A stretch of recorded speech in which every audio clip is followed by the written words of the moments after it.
Chapter 12:20.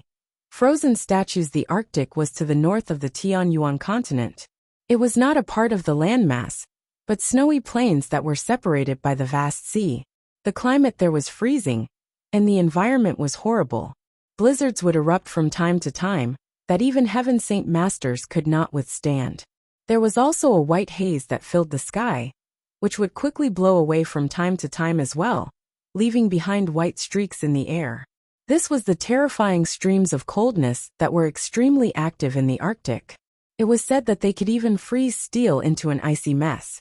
The space of the Arctic was unstable, so it was impossible to arrive there through a space gate. With his second aunt Yufengyan, Jianchun, Nubis, Ruijin, Honglian, and Heiyu passed through a space gate to arrive above the ocean near the Arctic. They then flew toward the plains of ice. Although they had yet to set foot on the icy land, the weather was already extremely cold. The sky was hazy white while the sea water was freezing with huge blocks of ice floating in it. Most of them were Saint Kings, so they were unaffected by the chilliness that was enough to freeze ordinary people into ice statues. Only the weak Yufengyan paled because of the cold. Although she wore thick clothing made from fox fur, she still trembled. However, Yufengyan was filled with excitement even if that was the case. She felt warm and sighed over the fact that she would be able to see her daughter. She was willing to go through anything to see her. They arrived on the icy plains very quickly. The temperature was extremely low, and the icy wind whistled across the land, cutting at them like sharp blades. Even as Saint Kings, they felt their skin tingle. The wind there could cut Earth's Saint Masters into mincemeat easily, so it was impossible for ordinary people to survive there. Crack, crack. With the soft sounds, Jianchun, Nubis, Ruijin, and Heiyu's clothes rapidly began to freeze. In just a few seconds, they became snow-white as a thin layer of frost covered them. The next moment, the four of them trembled slightly and easily shook off the frost that had covered them. Their faces remained the same as before, as if the coldness here was nothing. Yufengyan had already arrived beside Honglian. The streams of coldness were unable to approach Honglian due to the waves of heat she gave off. The frigid air turned to nothing before the heat. "Senior Honglian, please look after my aunt," Jianchun said to Honglian. Honglian was a scorching divine phoenix, a sovereign of fire, so even as an ordinary person, Yufengyan would not suffer at all by sticking by her side. Honglian nodded slightly. She wrapped her hand around Yufengyan and continued on into the snowy plains. The waves of heat from her were warm and gentle. Not only did they pose no harm to Yufengyan, they even made her feel like she was basking in the sun. They flew at a low altitude across the snowy plains, making their way to the depths. As they traveled, the temperature plummeted even more. The chilly wind there was already enough to threaten Heaven Saint Master. Unless they could control fire-attributed Saint Force, even those at the sixth cycle would be cut to pieces by the sharp, cold wind. The streams of coldness that flowed past from time to time could turn one of them into an ice statue in a single moment. They flew for 7 days across the icy plains and arrived at the depths. The cold air forced Jianchun and Nubis to carefully find a solution to deal with it. A thin layer of energy coated their bodies for protection, while 3-inch-long ice crystals constantly formed on the surface of Heiyu and Ruijin's bodies, which they would shake to pieces every once in a while. However, the crystals would form again after just a few seconds, and they would have to shake them off again. They had done this for several days already. Yufengyan was coated by a layer of flames, so she was unaffected. Just the waves of heat from Honglian were not enough to fend off the cold streams of air in the depths. At this moment, the icy plains suddenly began to billow, producing ghost-like wails. A large mass of hazy whiteness quickly flew toward them from right ahead. "Be careful," Jianchun called out, immediately using the illusory flash to dodge. Nubis, Ruijin, Heiyu, and the others did not fall behind either, avoiding the stream of white haze. Honglian called out, and the brightness from the flames on her exploded. The roaring flames surrounded her, and Yufengyan with terrifying heat. The heat was enough to melt steel beams in a single moment, but it could only guard the surrounding radius of a meter from the coldness. Honglian's mastery over flames had already reached a level of perfection, She could control the heat of the flames as she wished, so even when engulfed by the terrifying flames, Yu Fengyan did not feel hot at all. Instead, she found them to be extremely warm, since they were unable to harm her in any way. The stream of whiteness passed by very quickly. Jianchen, Heiyu, and Ruijin all successfully avoided it, but Newbies was struck by a stream in the end. The stream of whiteness was only a fist-sized ball of coldness, but it possessed unbelievable power. Newbies turned into an ice statue in a single moment after being struck. Newbies began to shine with a bright golden light. He had been immobilized by the ice, so he was currently trying to break free with all he had. He produced a few soft cracks in the ice. With his strength as a third heavenly layer Saint King, Newbies was actually unable to break free in a short amount of time. Jianchen stepped over and instantly arrived before him, hurling a punch at Newbies. With a muffled sound, Jianchen's full-powered punch failed to shatter the ice. Only a tiny crack appeared. Jianchen was not surprised. He had witnessed the power of the icy streams long ago. Without saying anything, he immediately hurled another punch. Bang! The cracks expanded once again with the sound, enveloping the ice in all directions like a web. Jianchen punched a third time. Finally, after working from the inside and outside, Newbies broke free with a rumble. Newbies radiated with coldness after breaking free. His face had become pale, and he could not help but shiver, so cold. The great Newbies is going to be frozen to death. Be carefully, don't get frozen next time. The streams of coldness here are just far too terrifying. If it were any other ordinary third heavenly layer Saint King, they definitely wouldn't have been able to break free without help from another person. They would have been frozen to death on the spot. Jianchen was very stern. The Arctic plains were far more terrifying than he had expected. Where they were right now could already threaten Saint Kings.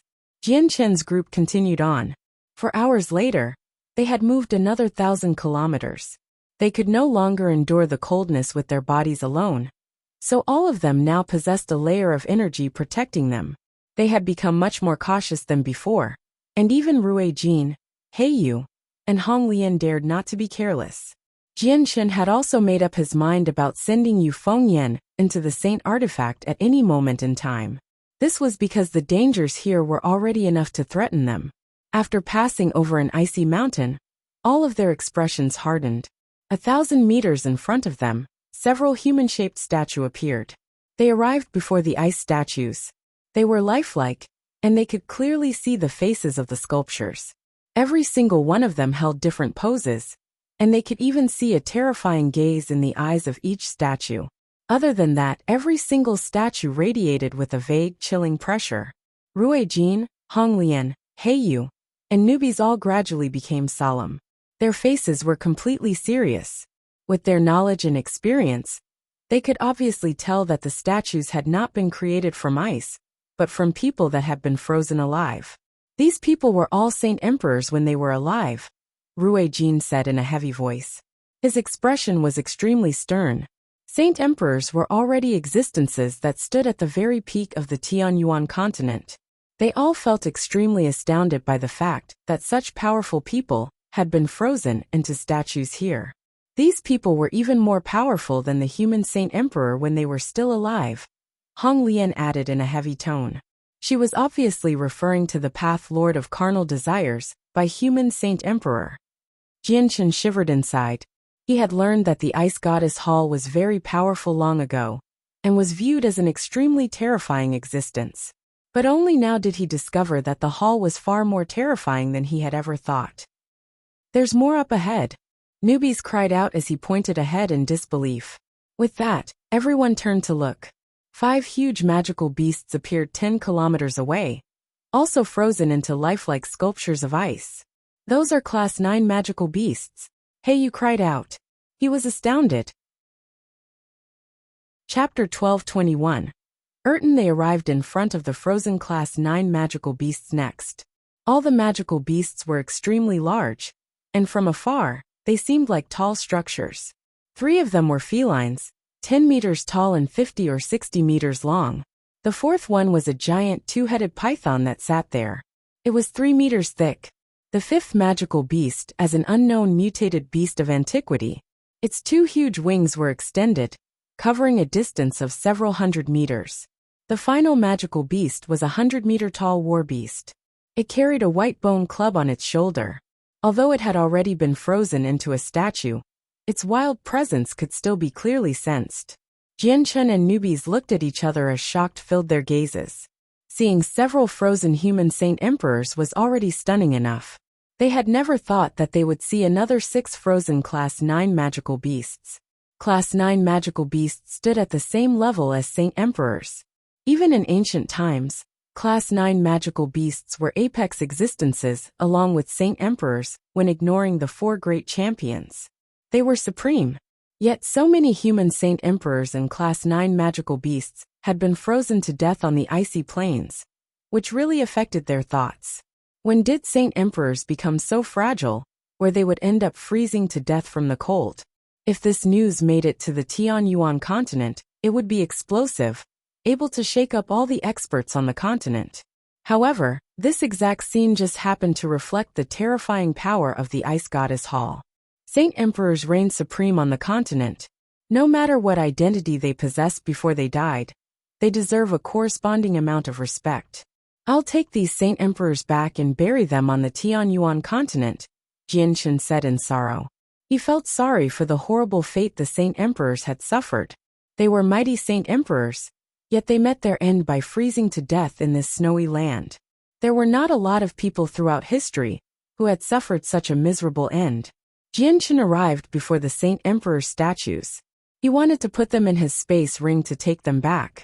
Unfortunately, the icy saint emperors had fused with the ground, so they were stuck there. Jianchen pulled out his emperor armament without hesitation and swung it at the ground. The ice was far tougher than he had imagined. After swinging the weapon a few times with full force, he only left behind a shallow mark. After swinging over 100 times, the frozen saint emperor was finally separated from the ground. However, at that moment a crack rang out. A chink had suddenly appeared in the ice, which expanded at an unbelievable rate. It covered the entire person in just a few seconds. Bang! With a gentle sound, the entire statue shattered. There was no blood at all. The saint emperor's flesh had already been frozen. Jianchen became stunned at this, as he stared at the pile of ice that had once been a saint emperor. He could not help but sigh inside after witnessing a mighty saint emperor end up like this. Jianchen did not touch the other ice statues. He returned to where the Class 9 magical beast statues were. After hesitating slightly, he jumped up and swung the emperor armament at a feline magical beast.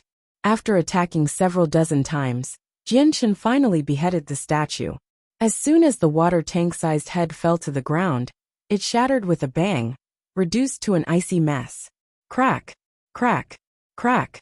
The next moment, the cracks on the headless body quickly spread and turned it into an icy mess as well. Jianchen looked through the mess, but he failed to find a complete Class 9 monster core. All he found were pieces of a frozen monster core. All of its energy had drained away, so it was useless. Jianchen was disappointed. He already understood that the frozen Class 9 magical beasts were worth nothing, and they could not be touched just like the human saint emperors, or they would be reduced to an icy mess. Even their space rings would be destroyed. These saint emperors and Class 9 magical beasts have died far too long ago. Their flesh has completely fused and turned into ice, Ruijin sighed. He felt rather heavy-hearted. They've been dead for at least several hundreds of thousands of years, said newbies. Let's continue, Jianchen signaled everyone. They no longer paid attention to the ice statues and continued on. As they rapidly traveled deeper into the icy plains, they came across quite a few ice statues. There were both humans and magical beasts, but they were all at the level of Saint Emperor. None of them were weaker than Saint Emperor. This place is just too terrifying. We've found over 30 Saint Emperors and Class 9 magical beasts that have been frozen into statues, Newbies said with a slight tremble to his voice. He had already begun to feel some dread for this place. This was basically a graveyard for Saint Emperors. An hour later, they traveled another 500 kilometers. The temperature there half dropped even lower. Jianchen and newbies were already using everything they had to stay warm, while Yu Fengyan had been sent into the artifact space by Jianchen. Even Ruijin, Hong Lian, and Heiyu had donned their origin armor. There's another fallen expert here, Newbie said as he pointed ahead. An extremely burly man sat on the ground. His eyes were tightly closed, having died long ago. There's words, Jianshan said with a hoarse voice. A line of words had been carved into the ice, right in front of the man. I am Urton. I was invincible. After several hundred years of secluded cultivation, I failed to break through to the origin realm. I learned of the mysterious ice goddess hall from ancient records and came to find them. But who would have thought that I would freeze to death before I could even catch a glimpse of them? I am unwilling. I am filled with unwillingness for falling here. Urton, it's actually Urton. He's the ruler of the beast god continent 500,000 years ago. It's said that he was the strongest magical beast, having reached the peak of class 9. No one was his opponent among the humans and the magical beasts.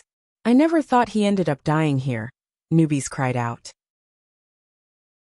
Chapter 1222. Changyang Mingyue Jianshan trembled inside when he heard that. After examining the frozen middle-aged man again, he felt exceptionally shocked inside. Even the ruler of the beast god continent, having reached the apex of Saint Emperor, and only a single step away from the supreme origin realm, had frozen to death here as well. The shock that it brought Jianshan was far greater than seeing the 30-odd Saint Emperors and Class 9 magical beasts earlier. The power of peak Saint Emperors was incomparable to regular Saint Emperors. The difference was akin to the 9th heavenly layer of Saint Ruler and the 1st heavenly layer of Saint King, or Saint Kings at great perfection, and those who had only recently became Saint Kings. Although they belonged to the same level of cultivation, the disparity was enormous. Not only was Urton a peak Saint Emperor, he was a beast of antiquity as well. He was even more powerful than human peak Saint Emperors, and it would be true to call him the strongest beneath the origin realm. Yet, even someone like Urton could not avoid being frozen into a statue. Not only this made Jianshan and Newbie shiver inside, even Rue Jin, Heiyu and Hong Lian felt the same. 500,000 years ago, Urton was invincible. There was no one who could defeat him. But he actually met his end on these icy plains, and did not fall in battle. This place is just too terrifying, Newbie said in shock. He was shivering inside. His fear for this place had become much heavier after seeing Urton's frozen corpse. It was not just Newbies. Even Jianshan felt a sliver of dread. The icy plains were far too terrifying. Just the icy climate was enough to freeze Saint Emperors to death. No wonder the Saint Emperor ancestors of the Protector clans were so fearful of the Ice Goddess Hall. Rue Jin, Hong Lian, and Heiyu looked at each other and became extremely solemn. Even before Saint Emperors, they had never shown such a serious expression before. Newbies bowed deeply to Urton before continuing on with Jianshan and the others. They did not touch Urton's corpse, not even the space ring on his finger. With what they had experienced earlier, they all knew that both Urton and his space ring had been reduced to ice after so many years. His entire body would turn into an icy mess after the layer of ice on the surface was destroyed. Everyone felt very heavy inside after witnessing what had happened to Urton. They did not say anything and continued on in a straight path. After traveling for another 100 kilometers, Newbies could no longer endure it any longer as the weakest. He was sucked into the artifact space by Jianshan. If it were not for Jianshan's chaotic body and the chaotic force, he probably would not have been able to last until now either. The coldness had reached an extremely terrifying level, where even the Saint Force of Saint Kings could be frozen. The only reason why Rue Jin, Hong Lian, and Heiyu could continue on was because they used their own great powers along with the origin energy armor. However, they knew very well that the coldness was far weaker than several hundreds of thousand years ago. Otherwise, they would not have been able to make it further than Urton with their strength as Saint Kings. They might have already been frozen into lifelike statues before they had even seen the Saint Emperor statues. They traveled another half a day, but they only traveled 500 kilometers during that time. They were obstructed by a layer of boundless cold mist. The mist seemed to form a natural barrier, stopping them in their path. This mist is something else, Hong Lian said heavily as she stared at the mist after they all had stopped. It was illogical for mist to exist at such a terrifyingly cold temperature. Mist was fine droplets of water, yet it was impossible for water to exist in this wasteland, because all of it should have frozen into ice that was tougher than steel. "You guys stay here first.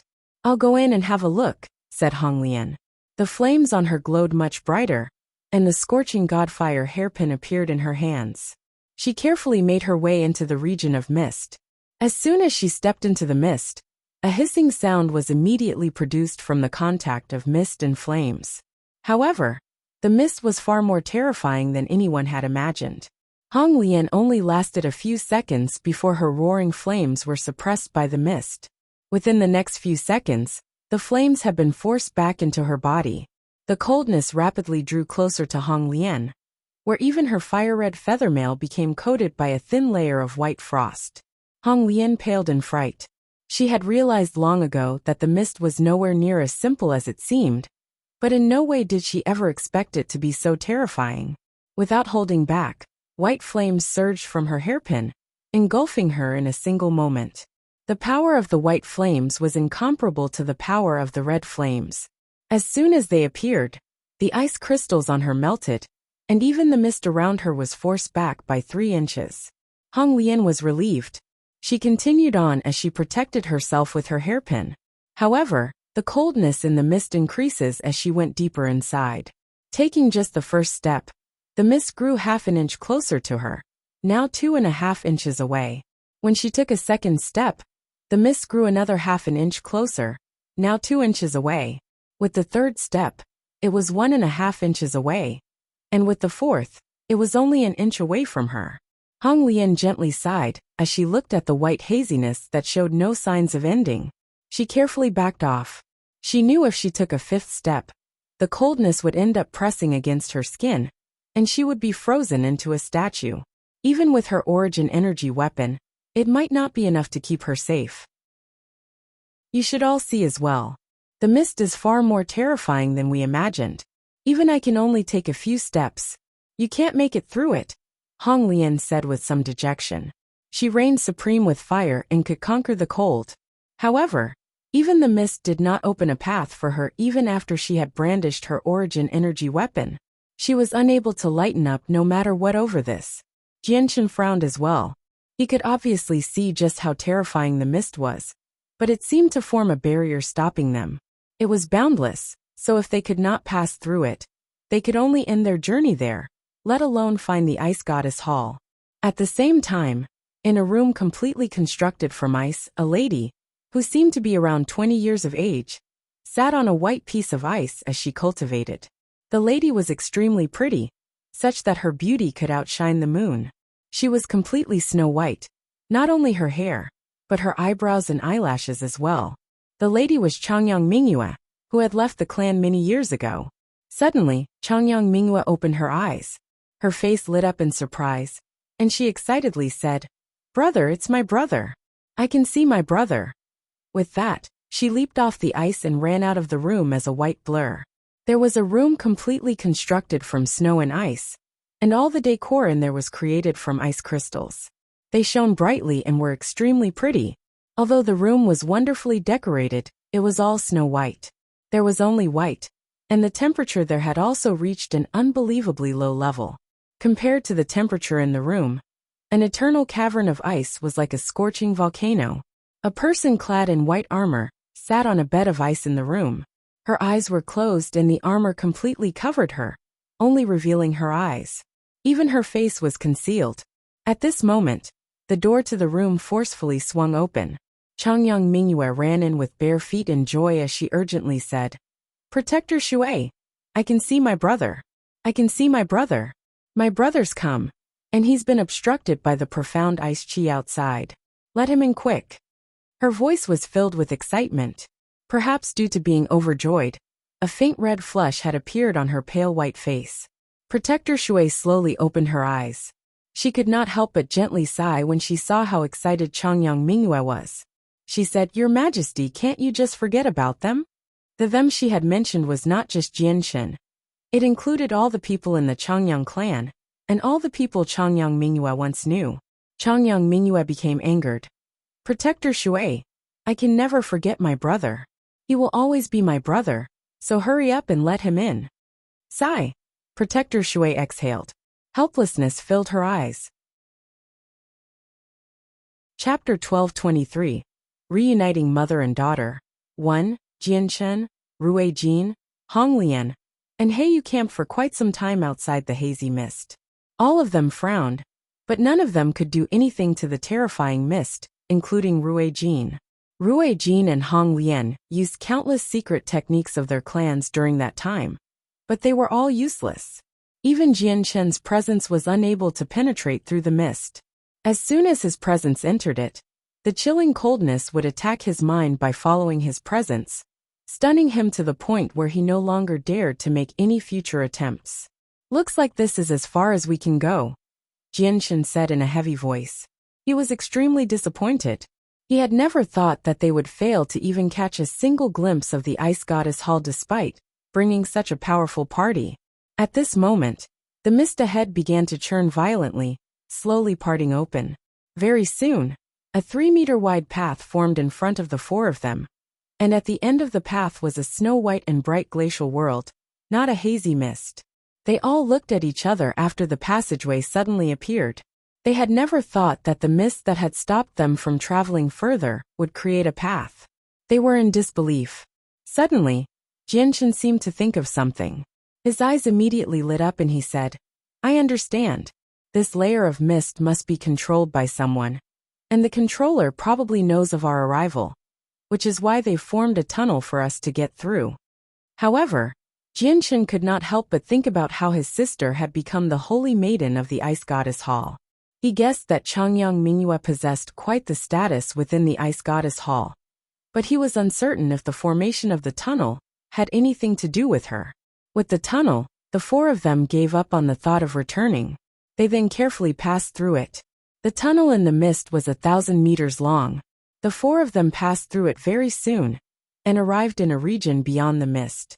The environment past the mist was like heaven compared to the climate outside. Although it was still a world of ice and snow, the landscape was pretty, picturesque like a lovely drawing. The surrounding glaciers were crystal clear, like huge mountains of crystal.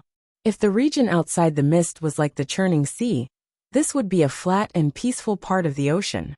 There was no terrifying wind or any icy temperatures that could freeze Saint Kings to death. Outside, even regular Saint Kings would struggle to survive. Yet even people as weak as Earth Saint Masters could move around freely here. Although the two places were only separated by 1,000 meters of mist, they felt like they were two completely different worlds. Is this the Ice Goddess Hall? Suddenly, Heyu pointed ahead and asked. They looked to where he was pointing, and 20 kilometers away, a crystal palace that seemed to have been carved from ice stood quietly on the icy plains. It gave off a respectful presence, as if it had stood through many years of wind and rain. Although it was grand and beautiful, the four of them could clearly feel that it was filled with the ancient presence of time. The crystal palace seemed to have stood all by itself for countless years, while the ancient presence was far heavier than any item they had ever seen that had managed to survive through the ages. This must be the Ice Goddess Hall. We've finally arrived, Jianshen mumbled as he stared at the divine hall up ahead. His voice was filled with some excitement, and he instinctively began to walk over in a hurry. The four of them stopped in front of the Ice Goddess Hall very soon. Only by standing in front of the structure could they feel its grandeur. They felt like ants standing before an elephant.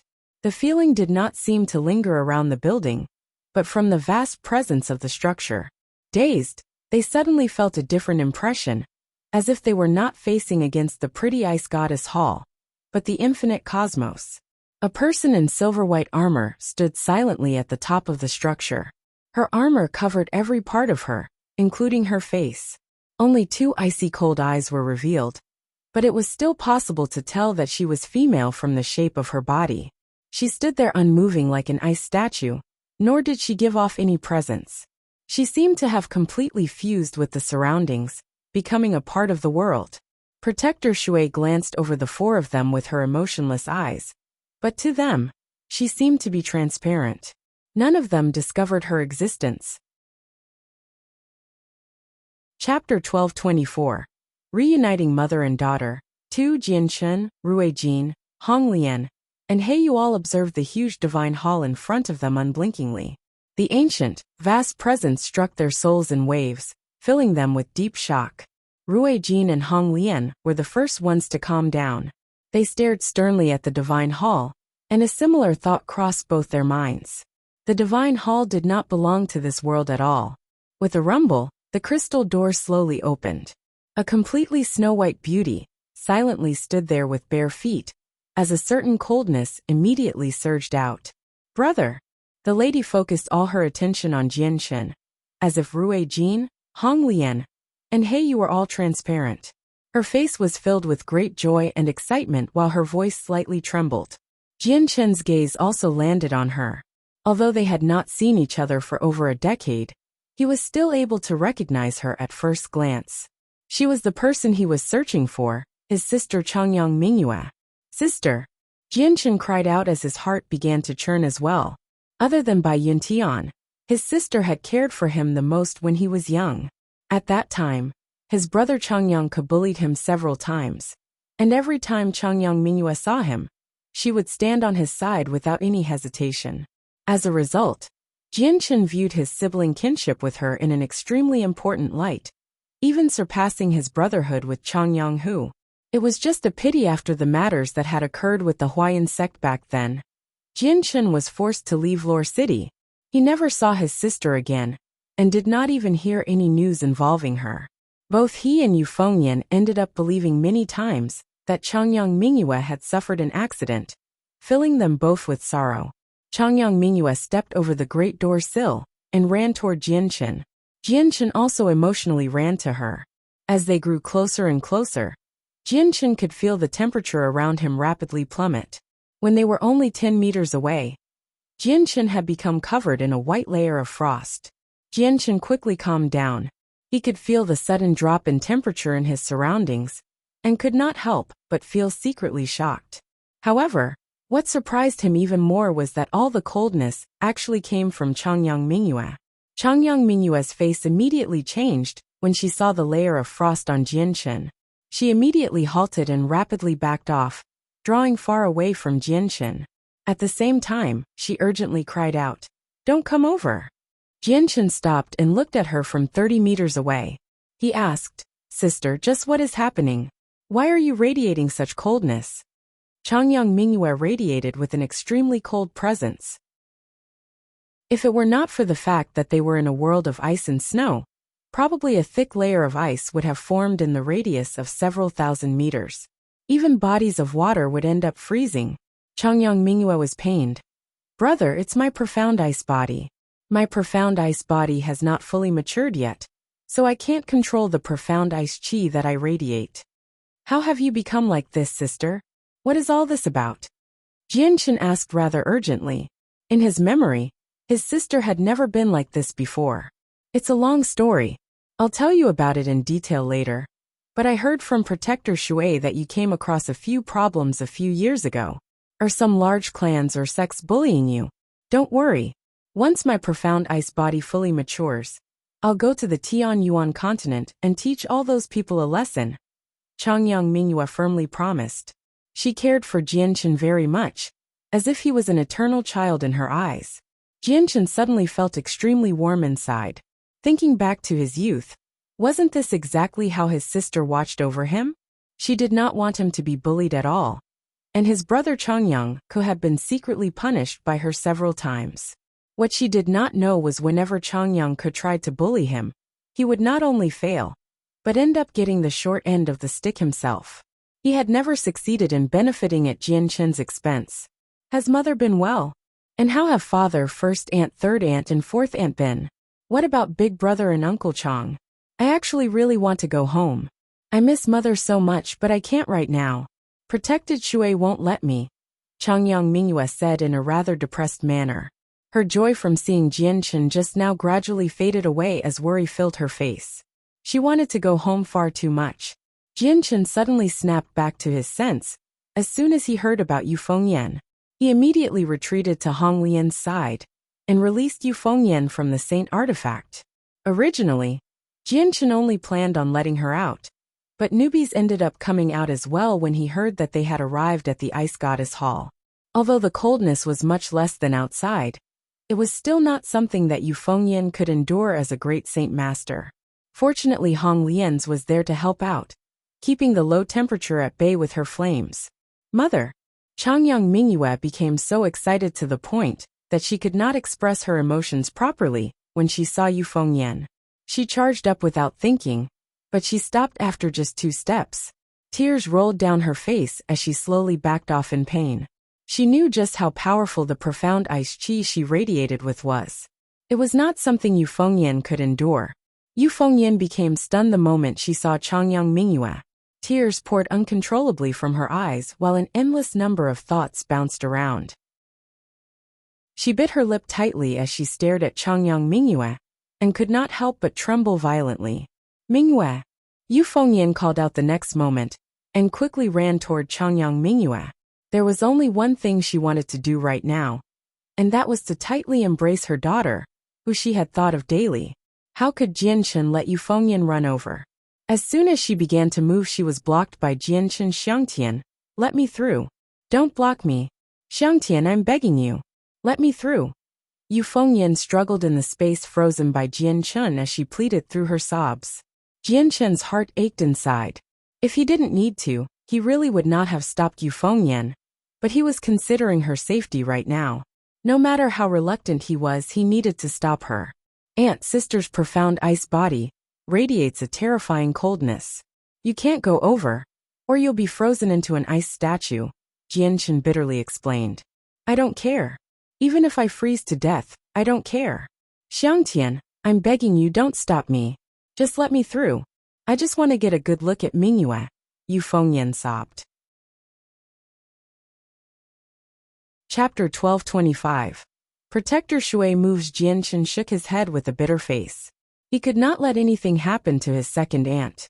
Even if she ended up nursing grievances against him, he would not let her through. With his current strength, he could only manage to get 10 meters away from Changyang Mingyue. If it were Yu Fengyan, she probably would have been reduced to a frozen sculpture before she even reached 20 meters away. Mother, don't come over. You can't come over. Changyang Mingyue loudly sobbed as tears ran down her face. She was extremely sorrowful as she backed off step by step, moving further and further away from Yu Fengyan. After parting for almost 10 years, the two of them had finally met again in this land of ice and snow, but they could only look at each other from 100 meters away. This was extremely painful to both of them. In the end, the two of them began asking about each other from 100 meters away. All their thoughts throughout the years poured out like a flood. Unknowingly, the two of them had already talked for most of the day, but the sky did not show any changes at all, as if night did not exist in this land. Your Majesty, you should return now. Your profound ice body has yet to fully mature, so you can't leave the Divine Hall for too long. At this moment, an emotionless voice suddenly rang out. Protector Shui finally spoke while she stood on the Divine Hall. Jianchen, Ruijin, Hong Lian, and He Yu were all startled inside by the voice. They looked to the place where the voice originated from. Only at that moment did they realize that there was another person standing high up, fully clad in armor. Ruijin, Hong Lian, and He Yu narrowed their eyes the moment they saw her while their hearts wildly churned inside. This was because all three of them felt tricked at the same time. The protector had definitely been there before they had even arrived.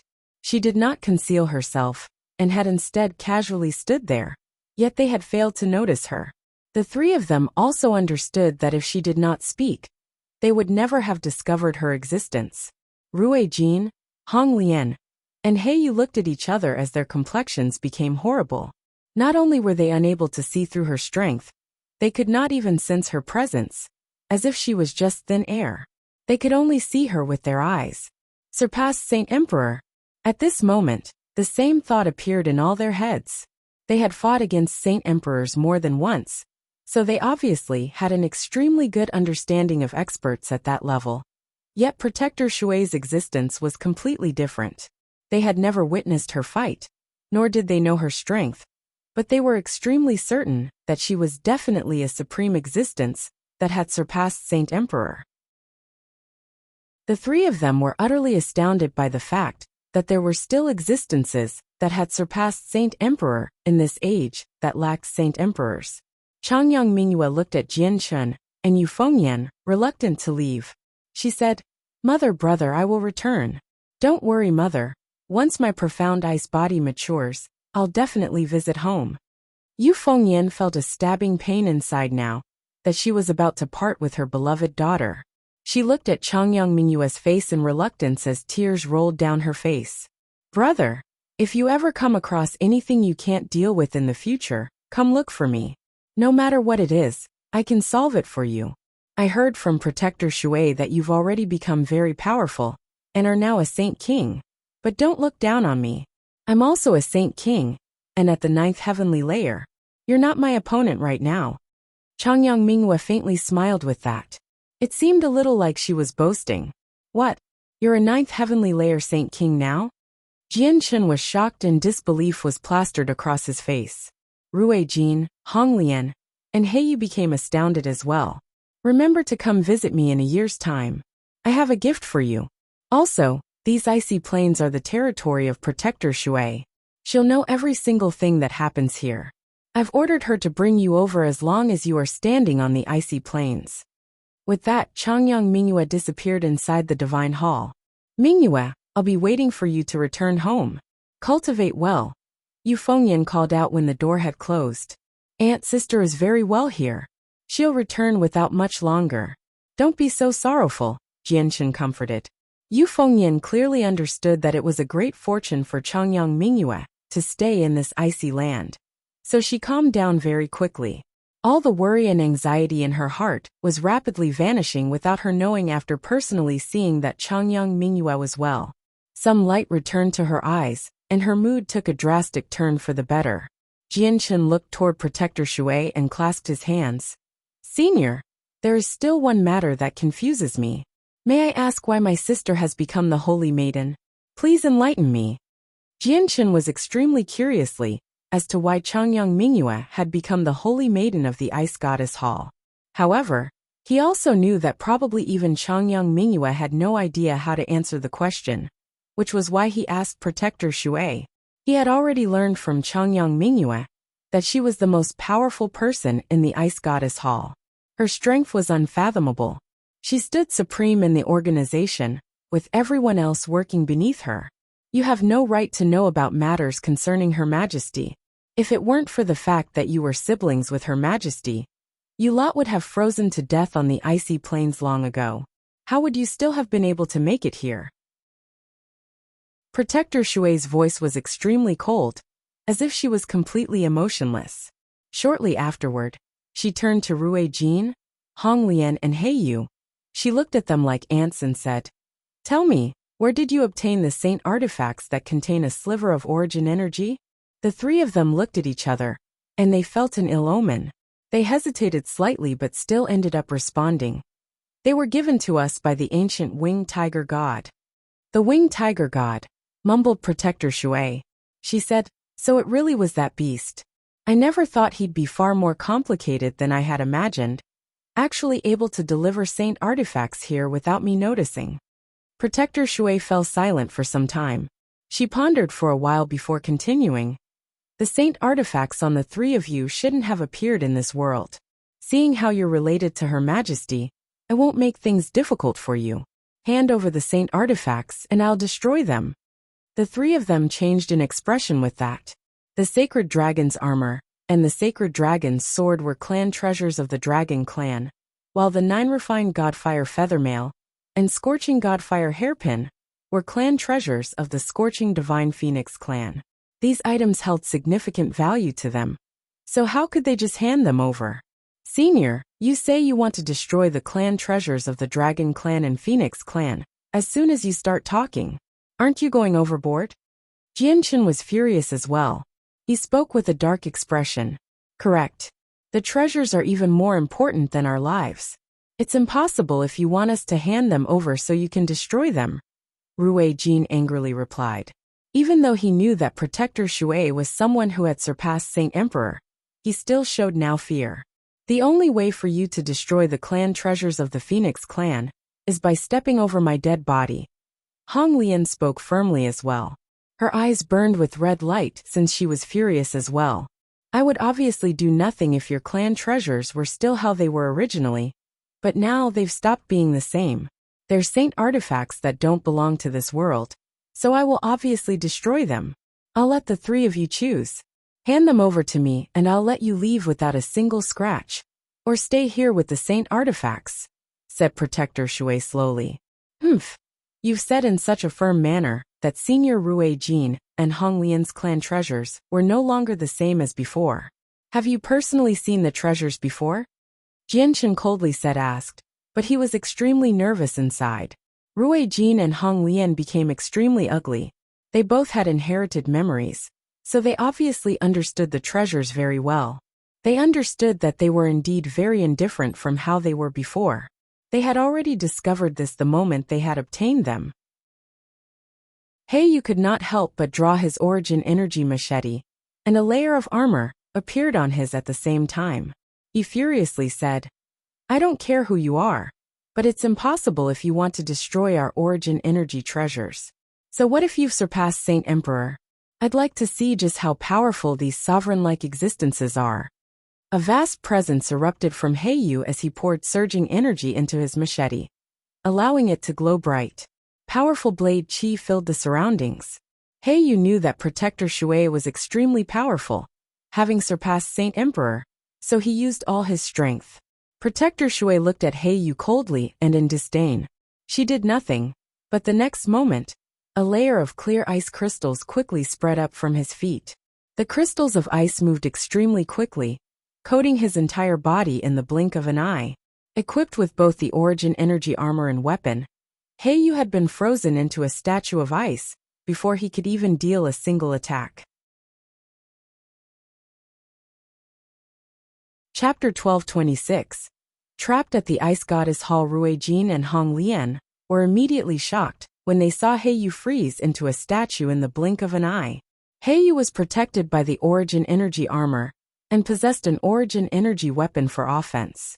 He could even stand against Saint Emperors without suffered defeat. Yet he was so fragile before Protector Shui, having frozen without being able to resist at all. They had finally witnessed the terror of someone who had surpassed Saint Emperor. Jian Chun and newbies stared at the frozen Yu in shock, as well while their hearts churned inside. Yu Fengyan could also tell that the three of them had fallen out with Protector Shui. She immediately became nervous. She knew that they had helped her quite a lot for her to stand here today, so she was obviously extremely unwilling for anything to happen to them. In her opinion, the reason why the three of them had traveled so far to come to the Ice Goddess Hall was related to her. If the three of them were in trouble because of her, she would be filled with remorse. Senior, is it possible to let Senior Rui Jin, Hong Lian, and Yu go on Mingyue's behalf? Yu Fengyan called out. She really did not wish to see the three of them remain trapped here because of her. Protector Shui's eyes were cold and completely emotionless, like ice that would never melt. Although she had heard Yu Fengyan's request, she did nothing. She did not even glance at her, completely ignoring her. In reality, Yu Fengyan definitely would not have been able to stand there unharmed if it were not for the fact that she was the mother of the Holy Maiden. Are you going to have your saint artifacts destroyed, or will you be staying here forever? Protector Shui coldly asked Rui Jin and Hong Lian. Even if I know we're not your opponent, we'll never hand over the clan treasures. The only way for you to destroy them is by doing it over my dead body, Rui Jin coldly replied before beginning to glow all over with golden light. The dazzling light of the sacred dragon's armor and sword covered his body as terrifying ripples of energy pulsed around him. A packed layer of golden dragon scales quickly appeared as well, enveloping his entire body. Even his hands turned into huge dragon claws.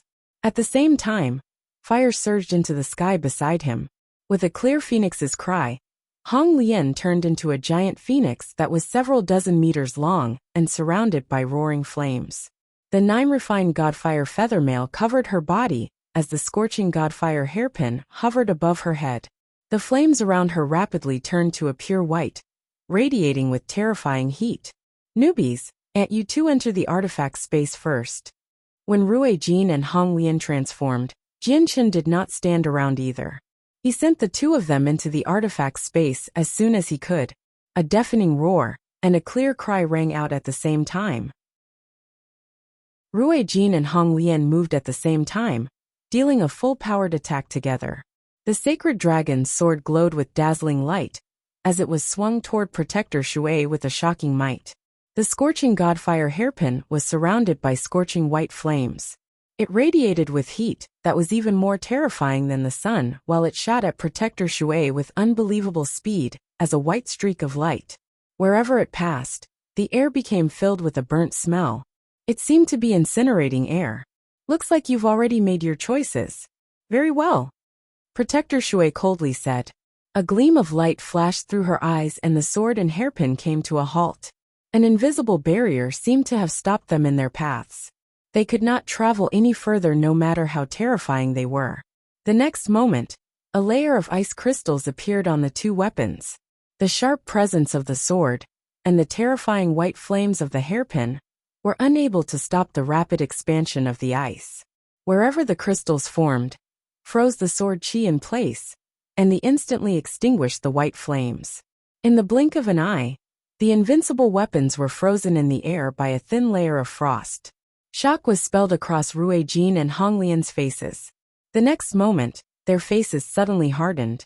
The moment had become eternal, as a thin layer of frost silently appeared on them as well. The ice crystals engulfed them before they could even react, turning them into ice statues. Although the layer of ice was thin, it possessed unbelievable might. Not only did it freeze them, an extremely cold stream invaded their bodies as well, freezing their energy and their souls. At that moment, Rui Jin, Hong Lian, and Heiyu had all fallen unconscious. To them, time seemed to have stopped. Senior! Jianchen furiously shouted. He arrived beside Rui Jin and constantly threw punches at the ice. Each fist possessed all his strength as he attempted to free Rui Jin by smashing the frost. However, the crystals were extraordinarily tough despite how thin they were. Jianchen's fists, which could easily destroy entire mountains, only produced faint thuds as they struck the ice. He could not even leave a mark on the ice, let alone smash through it. Jianchen drew his emperor armament after seeing how his punches were useless. He stabbed out with everything he had. Ding! As the sharp sword tip struck the ice crystals, the sword resonated at a clear frequency. His attack had basically reached the level of peak 7th heavenly layer Saint Kings, yet they were still unable to leave a single mark on the ice. Jianchen did not give up. He roared at the sky as his hair and clothes fluttered from his aura. He swung the emperor armament at the ice that trapped Rui Jin, which rang out every single time he struck it. All his attacks contained everything he had, but the layer of frost remained unscathed despite wildly swinging the sword several hundred times. He still failed to leave behind a mark. Protector Shui stood unmoving on top of the divine hall, like an ice sculpture. She coldly stared at Jianchen and said, "Go. You can't break through my extreme ice lock. You can't even if you're a saint emperor." Jianchen knew that he could not break through the thin layer of frost, so he stopped his pointless actions. He turned toward Protector Shui and said, "Senior, you've already frozen up the clan treasures. Can't you let the 3 seniors go? I am already acting on behalf of the Holy Maiden for letting you leave unharmed. Yet you want to bicker with me?" Her eyes became much sharper now as heavy killing intent lingered with her words. With a wave of her hand, Jianchen suddenly disappeared from the icy plains. Jianchen only felt like he had been trapped by an invisible force. The force was extremely great, so great that he actually felt like he was facing something as vast as the universe. He felt as weak as an ant before the force, lacking any power to resist at all. The thought of resisting had not even crossed his mind. Oh no, is the protector going to do something to me? Jianchen's heart sank. However, as soon as he thought that, he felt his body lighten. The invisible force had suddenly disappeared, which was then followed by a wave of heat sweeping over him. The world of ice had vanished. He now stood in a desolate region of land. Jianchen knew that he had returned to the Tianyuan continent, but he could not brighten up no matter what, because Rui Jin, Hong Lian and Heiyu remained trapped on the icy plains of the north. They had not returned with him. Suddenly, Jianchen shot into the sky toward the clouds. He hovered in the air as he pulled out a map, quickly finding his bearings. He discovered that he was not very far away from the sea that separated the Arctic from the continent. With a thought, a golden streak of light immediately flew out of area between his eyebrows. It turned into a fist-sized golden tower that hovered in the air. Artifact Spirit, find a place to hide with my aunt and newbies. I'll be going to the Ice Goddess Hall again. If I don't return in 7 days, get newbies to take you to the Chongyang clan in Lore City, Jianchen said to the golden tower. Receiving an order, the golden tower immediately transformed into a golden streak of light and disappeared into the ground. Jianchen traveled toward the Arctic once more all by himself. A day later, Jianchen crossed the vast seas and landed on the icy plains again. He used the illusory flash as he hurried to the depths of the icy plains as a blur. When Jianchen had traveled less than 10 kilometers, a terrifying stream of coldness seemed to have descended on him. The temperature there seemed to have plummeted suddenly, and a layer of frost quickly formed on Jianchen. Jianchen knew that it might have been a warning from Protector Shui, but he was not afraid at all. He continued on at the same speed, circulating his chaotic force as fast as he could to resist the terrifying temperature. Jianchen could not allow Ruijin, Honglian, and Heiyu to remain trapped on the icy plains because of him. He knew his only chance at saving them was through his sister, so his intentions were very simple. He wanted to approach the Ice Goddess Hall to alert his sister. More and more crystals formed on Jianchen as his movements slowed down as well. The bone-chilling coldness constantly attempted to invade his body and freeze all signs of life within him, but it was obstructed by the tenacious chaotic force. If you don't back out of the plains right now, you'll end up the same as the 3 of them. An icy cold and hazy voice rang through Jianchen's head. Senior, please let them go, or I will never stop, Jianchen replied. However, right when he said that, an extremely terrifying coldness engulfed him. Even his chaotic body was unable to stop it for a moment. He was instantly frozen into a lifelike sculpture and was completely immobilized. Jianchen lost control over his body, even as he devoted all his efforts to controlling the chaotic force to ward off the invading coldness. But the chaotic force was frozen as soon as it came in contact with the presence. He lost control over it. Jianchen was astounded, but he was unable to stop the advance of the coldness, no matter how hard he tried. It quickly spread through his body, freezing up his blood, his flesh, and all signs of life within him. Even his chaotic Niden and his Dantian was frozen. At the same time, the coldness quickly spread toward his head in an attempt to freeze his soul. However, Jianchen's sea of consciousness suddenly began to glow with an azure and violet light. It glowed with a brightness that was comparable to the morning sun as soon as the coldness neared his head. The dazzling light illuminated his entire sea of consciousness. Chapter 12:27. The sea goddess knew the azure and violet light engulfed Jianchen's sea of consciousness, protecting it at the same time. As soon as the terrifying coldness came in contact with the lights, it came to a halt, no longer able to advance any further. What coldness? Master, where have you come? Why is there such great coldness where even your chaotic Niden has been frozen? Ziying's voice rang out in Jianchen's head in shock. Not only did Jianchen lose control over his body, he had also lost all of his senses. The moment the sword spirits began protecting his soul, his consciousness had entered his sea of consciousness without choice. A 5-colored crystal hovered within the sea of consciousness. It was the multicolored stone Jianchen had come across by accident and purchased in Walorant City back then. During these past years, the sword spirits had been absorbing the pure energy within it, and thus, the stone was smaller than before. An azure and violet light rotated around the stone. The 2 lights seemed to be connected with one another but not at the same time. It seemed as if a certain distance was always maintained. They were the original forms of the sword spirits, but they were deeper in color than before. Jianchen knew that they had become much more powerful after absorbing the stone and recovering. Although the sword spirits were recovering in Jianchen's sea of consciousness, they clearly did not pay attention to everything. so they didn't know that Jianchen had come across the Ice Goddess Hall.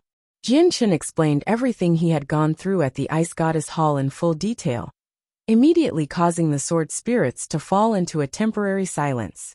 Only a while later did Ziying sternly say, "Qing Suwa and I once felt someone secretly observing us through their presence, but we were far too weak back then, so we could not find where that person was hiding. But now it looks like that person is Protector Shui. Master, this Protector Shui is extremely powerful. She shouldn't be a person of this world, and you're completely helpless against her with your current strength. You mustn't go out of your way to provoke her." "Are you saying that she's the same as me from another world?" Jianchen questioned in surprise. "Correct, that's indeed the case. However, the only difference is that Master came from the bottom, while she came from the top. She's extremely powerful, but her strength suffers the restrictions of the world, so she can't act freely, much less break the balance here, or she'll be punished by the world. As long as you don't provoke her, you should be fine," said Ziying. Jianchen's heart sank. He had never thought that Protector Shui would possess such great origins, where she was an expert from a higher world. In other words, he was unable to save Ruijin, Honglian, and Heiyu anytime soon.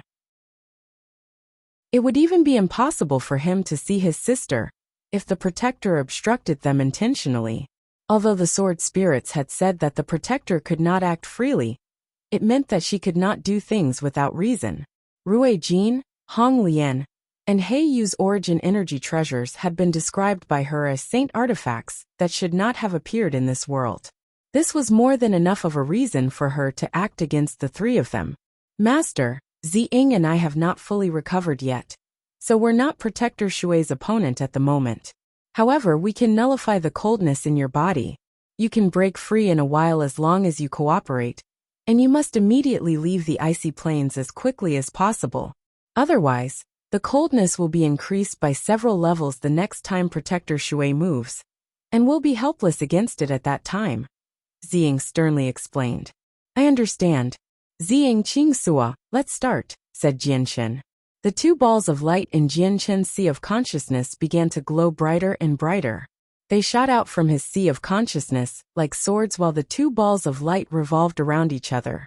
However, they avoided contact as they shot toward Jianchen's dantian with lightning-like speed. The two balls of light were like a miniature sun. All of the coldness that they came in contact with along the way melted away. The lights arrived at Jianchen's dantian, and the frost around his chaotic Niden rapidly dispersed, allowing Jianchen to regain control over his chaotic Niden. Jianchen immediately made his chaotic Niden to spit out strands of chaotic force without requiring a warning from the sword spirits. The chaotic force then worked with the power of the sword spirits as it swam through his body, rapidly cleansing the coldness. A few seconds later, a great bang suddenly rang through the icy plains. Jianchen broke free from the thin layer of frost on him, and without any hesitation, he immediately shot into the sky, flying away as a blur. He left the icy plains as quickly as he could. "Master, we've used a lot of energy. We'll have to sleep for some time. We'll only awaken if Master faces fatal danger, or if heavenly resources that pique our interest appear."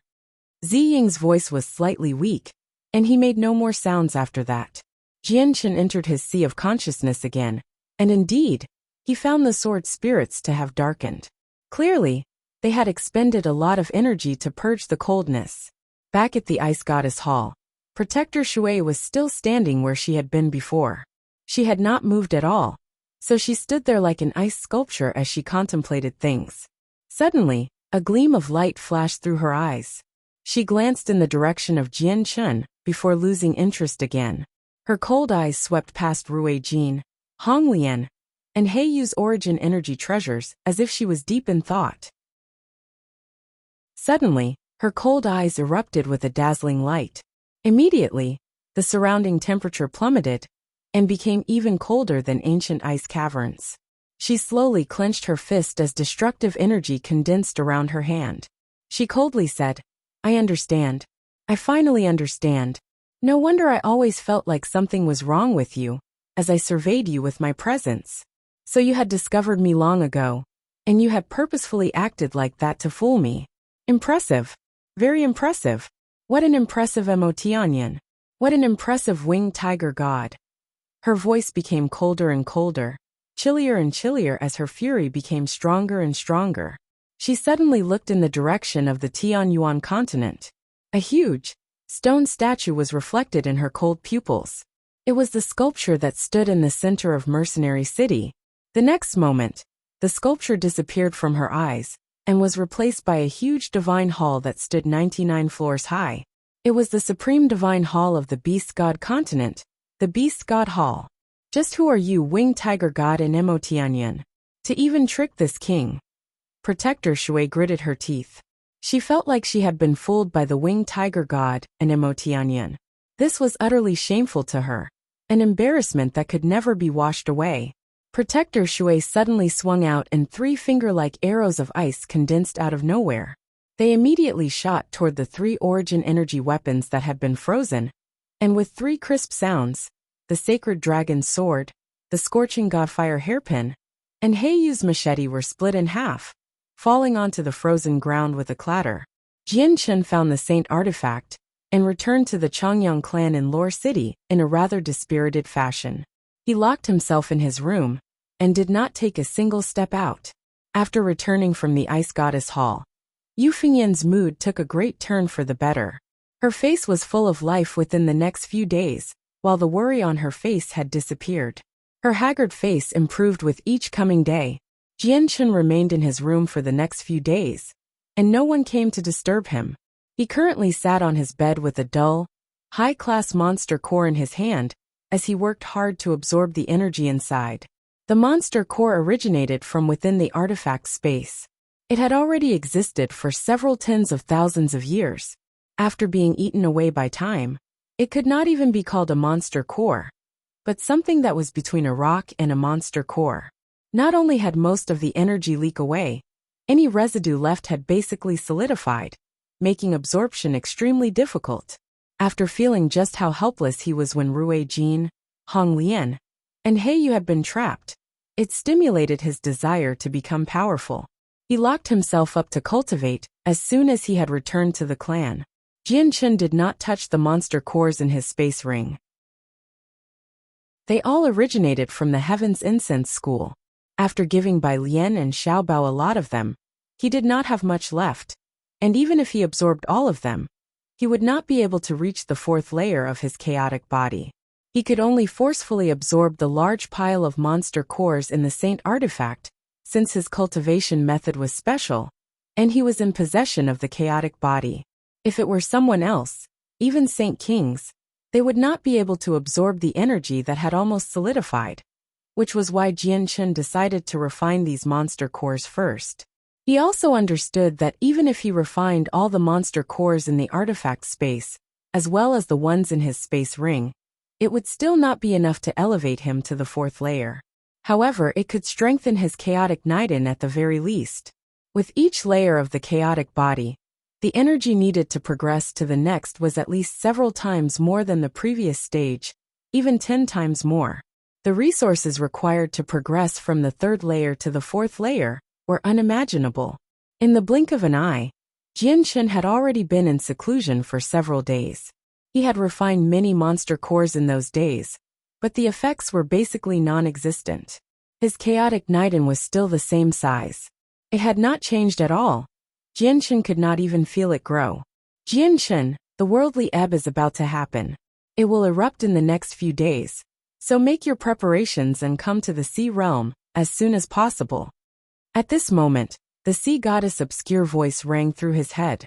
It was extremely gentle and pleasant. Jian Chen immediately stopped cultivating. He slowly opened his eyes. Just hard work was not enough to make his chaotic body reach another level. He required luck. Chapter 1228. Chongyang Hu's Transformation. It's about time I complete my promise to the sea goddess. But I never thought that the day of the worldly ebb would have approached so quickly, Jian Chen mumbled to himself. He was not surprised by the fact that the sea goddess could find him with great precision. Although she had already lost her fleshy body, her soul was even more powerful than in ancient times. She could easily engulf the entire Tianyuan continent or the beast god continent. Jianchen got off the bed.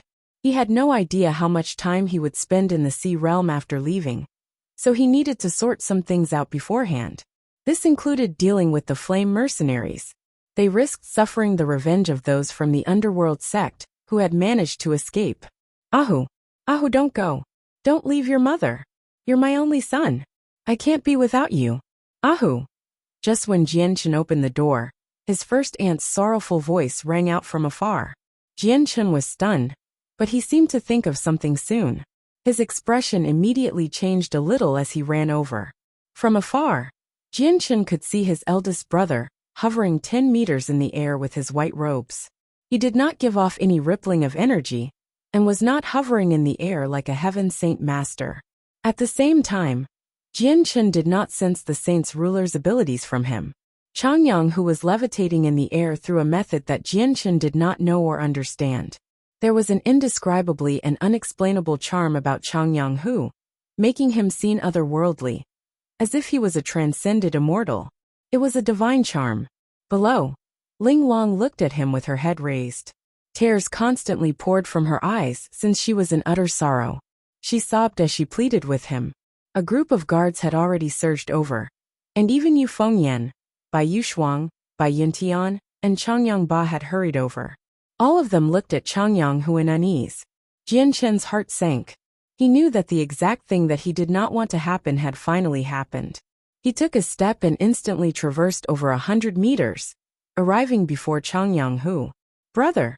Looking at Changyang Hu's emotionless face, Jianchen could not help but call out in worry, as if he was trying to awaken Changyang Hu. Changyang Hu was very calm. His gaze was extremely bright at times, clear and transparent like two luminous pearls, which were filled with wisdom and willpower. Yet at other times, it was dark, profound like the starry sky. It seemed to contain a whole different world inside, everything in fact. It was extremely profound and difficult to explain. Brother, I will be leaving, Changyang Hu said to Jianchen as he calmly looked at him. He bore a smile. When he said brother, it had become indifferent, having lost its sincerity long ago. At that moment, Jianchen felt like his brother had become a different person. He was so strange that Jianchen could not find any familiarity at all. All the times that he had spent with him in Kargath Academy flashed through Jianchen's head like a movie, making his heart ache. He had realized that his brother had severed his kinship, which was why he had become so unfamiliar. The brother in his memories had ceased to exist. From that day on, his close brother only lived in his memories.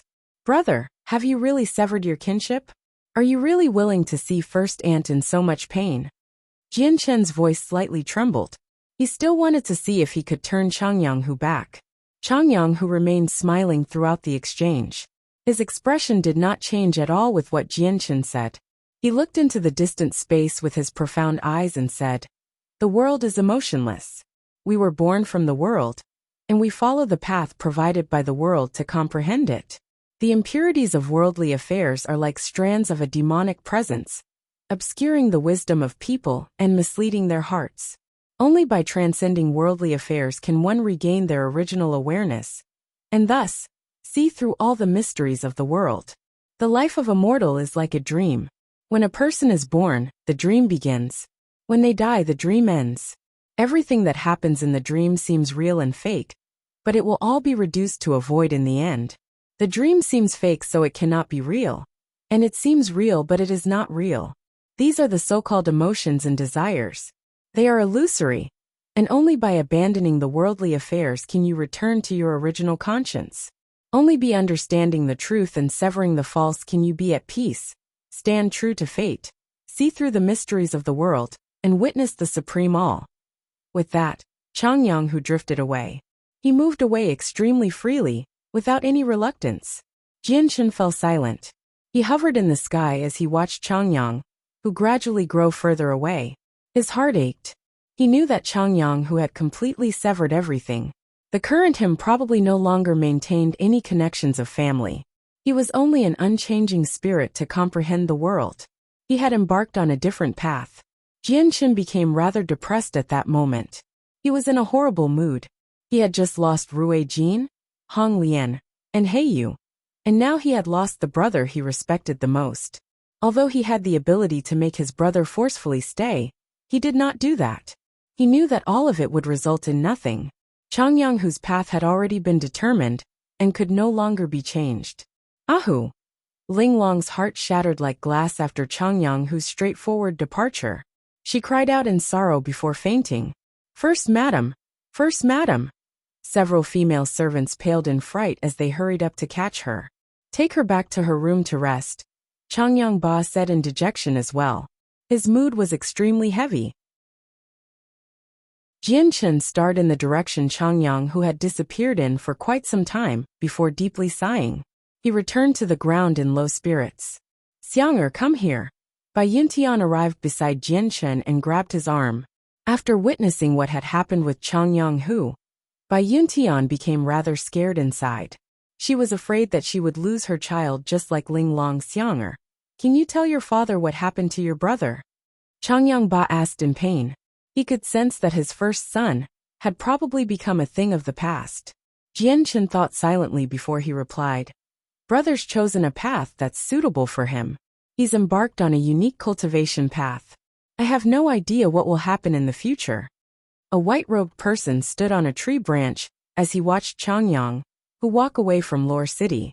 He mumbled, looks like Changyang who has gotten past the final stage. His great liberation is complete. He has finally reached this step. Jian Chen delayed his journey to the Sea Realm by a day, due to what had happened with Changyang Hu. On the next day, he visited the Flame Mercenaries to sort out some matters before properly comforting Bai Yuntian. He promised that he would return after dealing with his matters. He then set off for the Sea Realm with newbies. Emerging from a space gate, Jian Chen and newbies hovered above the vast sea. They felt the calmness of the sea as well as the gentle sea breeze. A comfortable, easy feeling immediately bloomed within Jian Chen, pushing away all the unhappiness from his brother's departure the day before. With the sea goddess' assistance, Jian Chen and newbies passed through the barrier without any obstructions. At the same time, the sea goddess' voice rang in their heads. The worldly ebb will be erupting soon. I will keep paying close attention to the situation. So spend a few days in the Sea Realm and wait for my news. Yes, Your Majesty, Jian Chen politely replied. Hesitating slightly, he then said to the empty space, Your Majesty, I have something that I would like to inquire about. May I ask if you know about Protector Shui of the Ice Goddess Hall? Jian Chen knew that the sea goddess basically existed everywhere, so she definitely would have heard what he said. An illusionary, hazy woman silently appeared before him right after he finished speaking. She sternly asked, Why are you asking about the Ice Goddess Hall? Do you want to visit that place?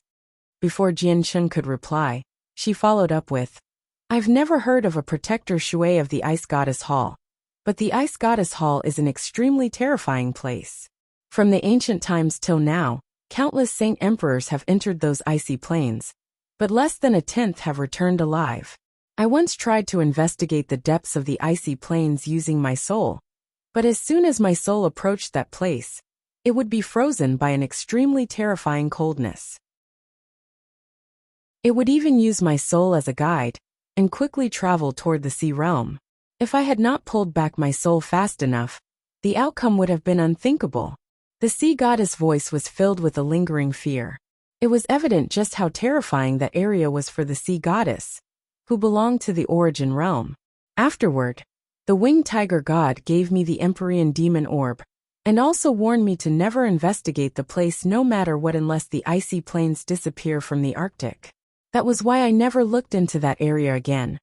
The sea goddess' voice was filled with some mixed emotions. Her soul was extremely powerful.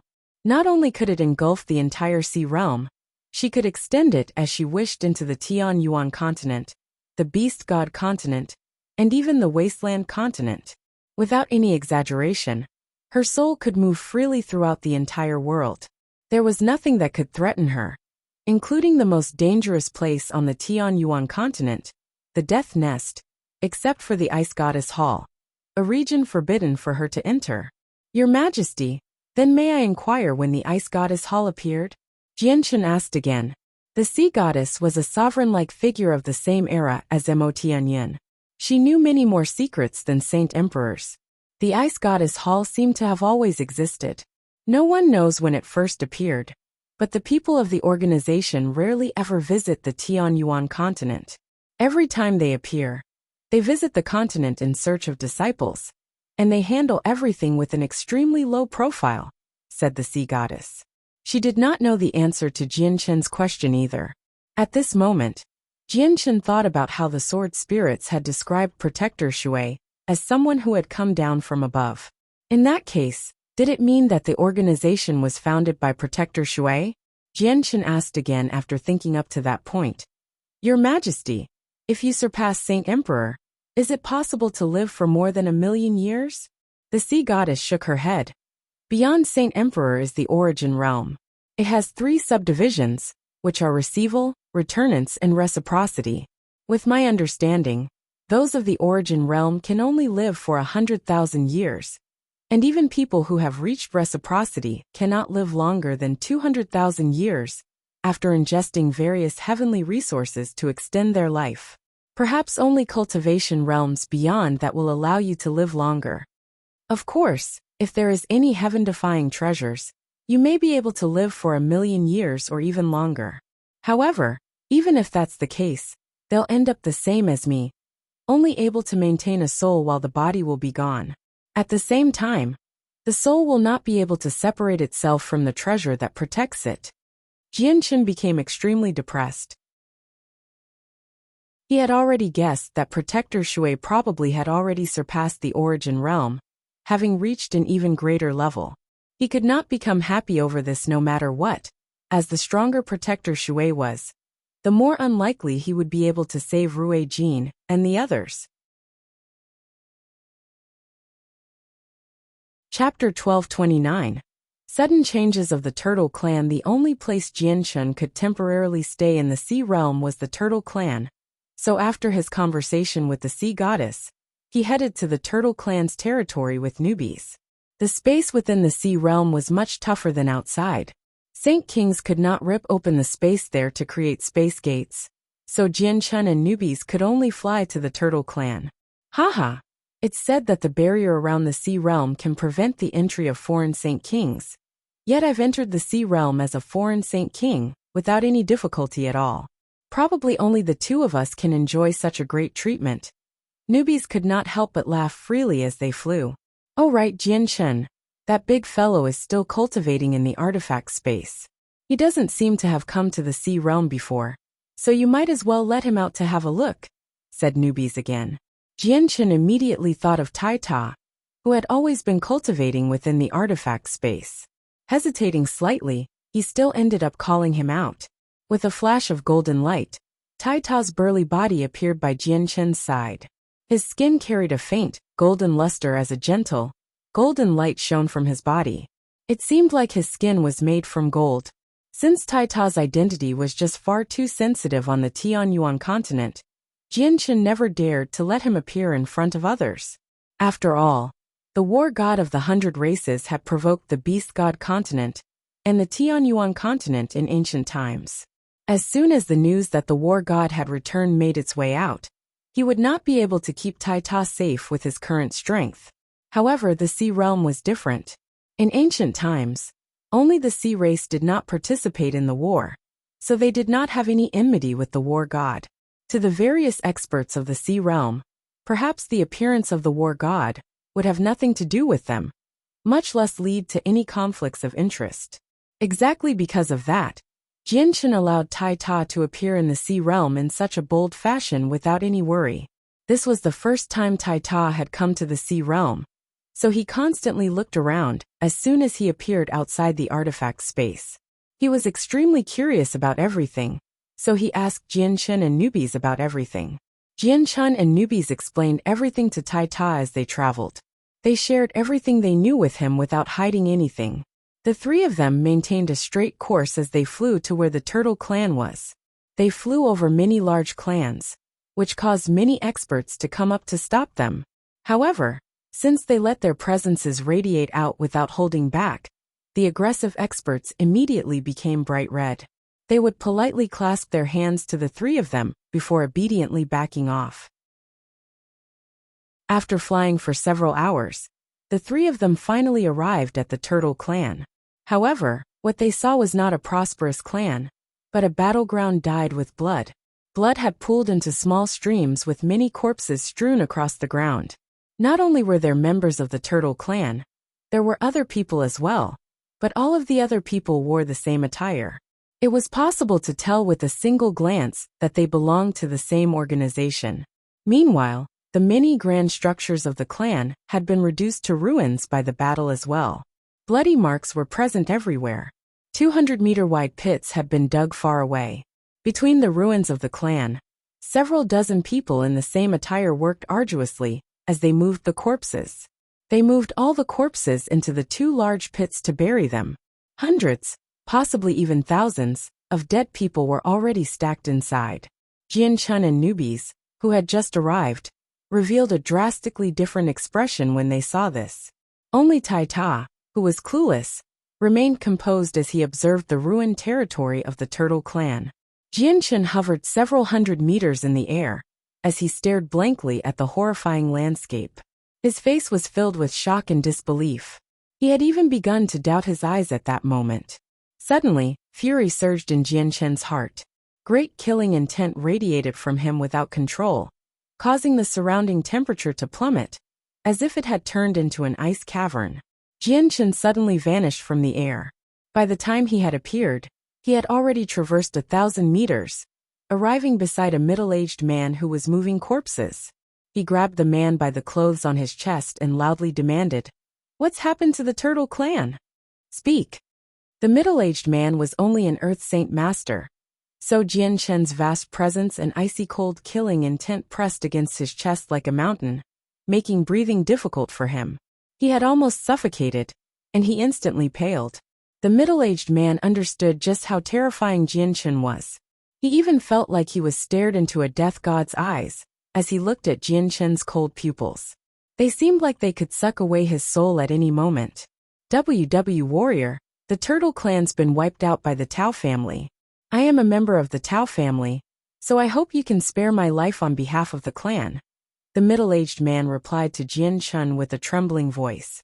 His heart was filled with fear. At the same time, he did not forget to bring up the Tao family in an attempt to scare off Jian Chun to prevent him from doing anything. What? The Turtle Clan's been wiped out? Jian Chun mumbled in a daze as a clap of thunder seemed to have exploded in his head. He felt the world spin around him. Although he did not have any deep ties with the Turtle Clan, their Grand Elder had saved his life before. In order to save him, the Grand Elder had been killed, and his attachment to the clan formed a will after his death.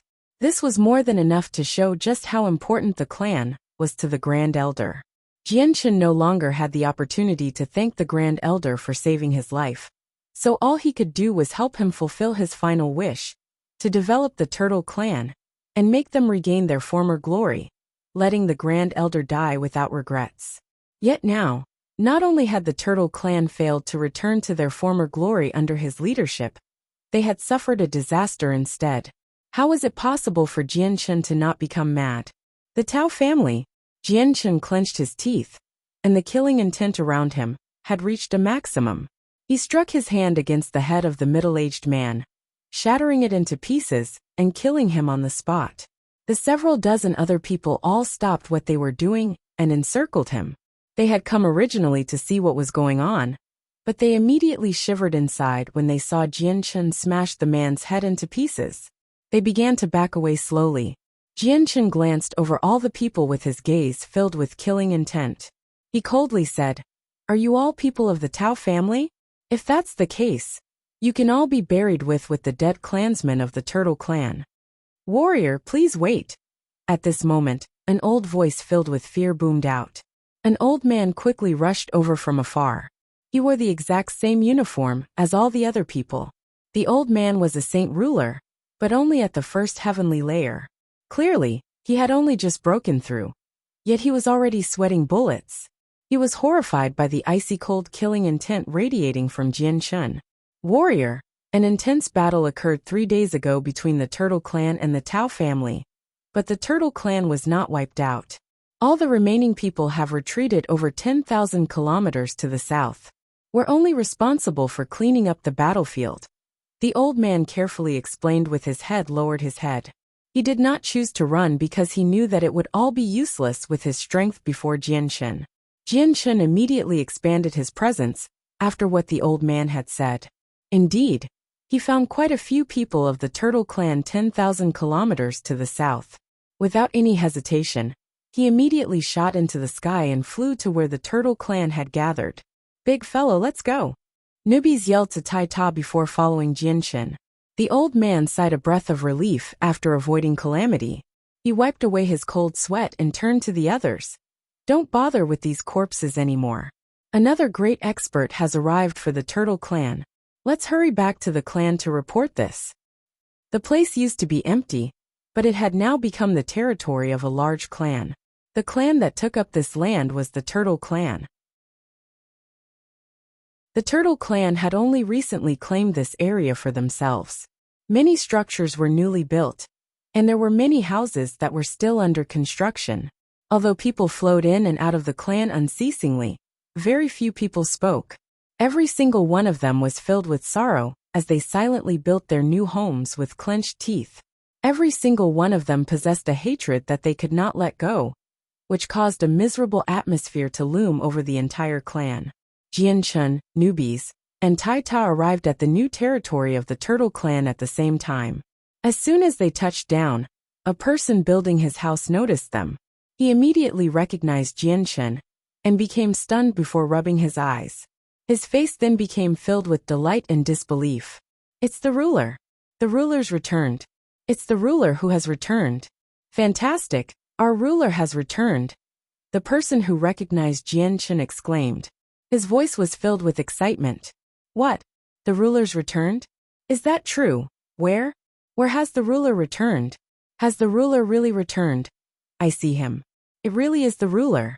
Fantastic, the ruler really has returned." More and more people discovered Jianshen. They all enthusiastically added their voices to the cries as excitement flooded their faces. To all the people of the Turtle Clan, the ruler was their pillar of support. He was the hope of the Turtle Clan. Even though they had been forced into such a horrible position by the Tao family, they were still filled with confidence because of the ruler. All of them believed that the Turtle Clan would never fall apart as long as the ruler watched over them. This was because every single one of them could remember just how weak the Turtle Clan had been several years ago. The entire clan did not even have a 16th star expert, yet after the ruler had come, the entire clan had undergone an overwhelming change. In just a few years, they expanded from having no 16th star experts to having at least 5 16th star experts at all times. They had even taken back most of their former crystal mines. Although the Turtle Clan had suffered a severe blow this time, all of them believed that the reason why they had suffered this blow was because the ruler was not present.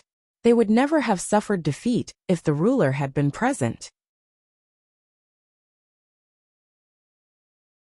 Chapter 1230. The arrogant Tao family in the center of the clan. A grand hall over 20 meters tall stood silently. The entire hall was an earthen color. It had been created by a saint ruler, using his abilities to control the earth, creating it from soil in a very short amount of time. Quite a powerful energy was hidden inside. At this moment, several saint ruler elders of the Turtle Clan gathered in an extremely spacious room of the hall in worry. Every single one of them had things weighing on their hearts, filling the room with a heavy atmosphere. What do you think the clan should do now? Do we give up all the crystal mines that used to belong to us? Or do we continue to develop here and face against the constant threat of the Tao family moving against us? The fourth elder sternly inquired. No, we definitely can't relinquish the crystal mines that used to belong to us. All these mines are a huge resource for the clan. It's the only thing that can support our vigorous growth. If we give them up now, it'll be even more difficult to get them back in the future. Since a hall elder of the Sea Goddess Hall stepped forward to stop our battle with the Tao family, I believe the Tao family won't attack us so easily in the future. The sixth elder disagreed right after the fourth elder finished speaking. Are you relying on the hall elders to always stand by our side, sixth elder? The ancestor of the Tao family, Tao Jingtian, will reach the peak of the 16th star soon. He will become a Hall Elder sooner or later. Once he takes that position, he can move against our clan without the slightest worry. That day will become the true end of our clan. The 5th elder coldly snorted. He disagreed with the 6th elder very much. The 4th elder gently sighed, because of what the 5th elder had said. He added, "It's a pity that the ruler's not present. If he was, then all would be fine.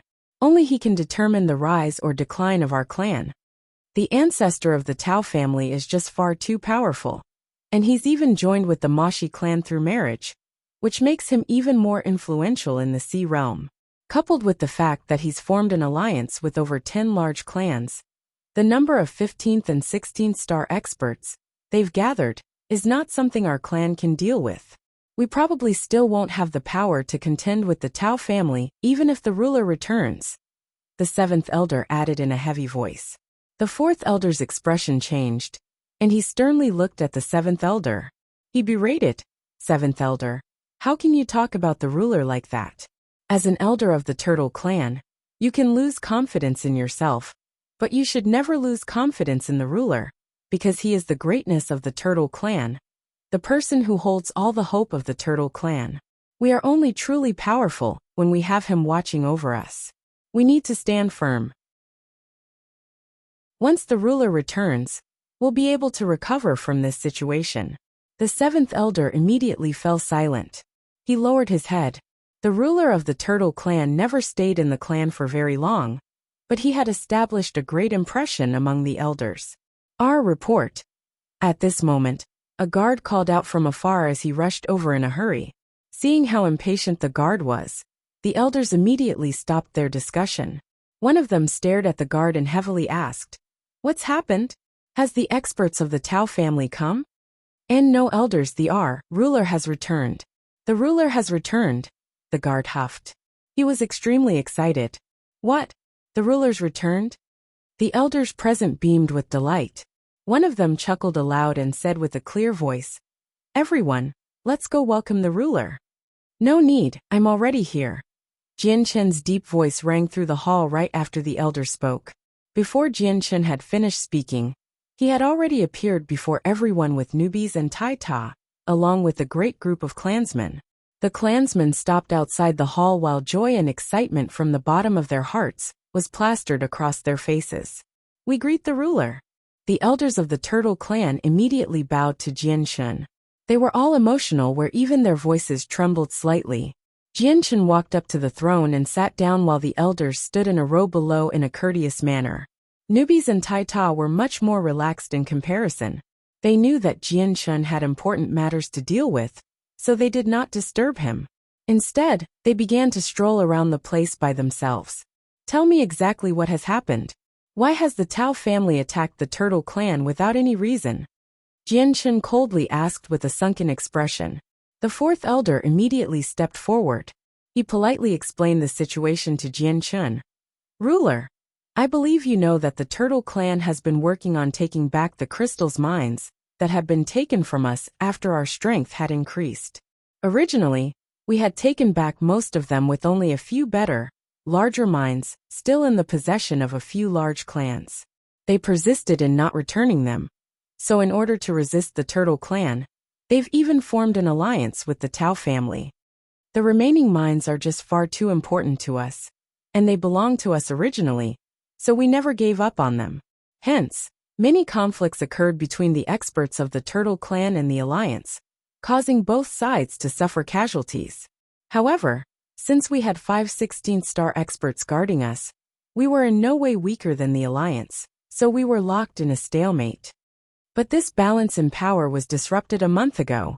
The Tao family has joined with another peak-level organization of the Sea Goddess Hall, the Mashi clan through marriage. They have 2 great experts, one at the 16th star and another at the 15th star. The 16th star ancestor of the Mashi clan is almost as powerful as Tao Jingtian. The alliance completely exceeds us in strength with the participation of the Mashi clan.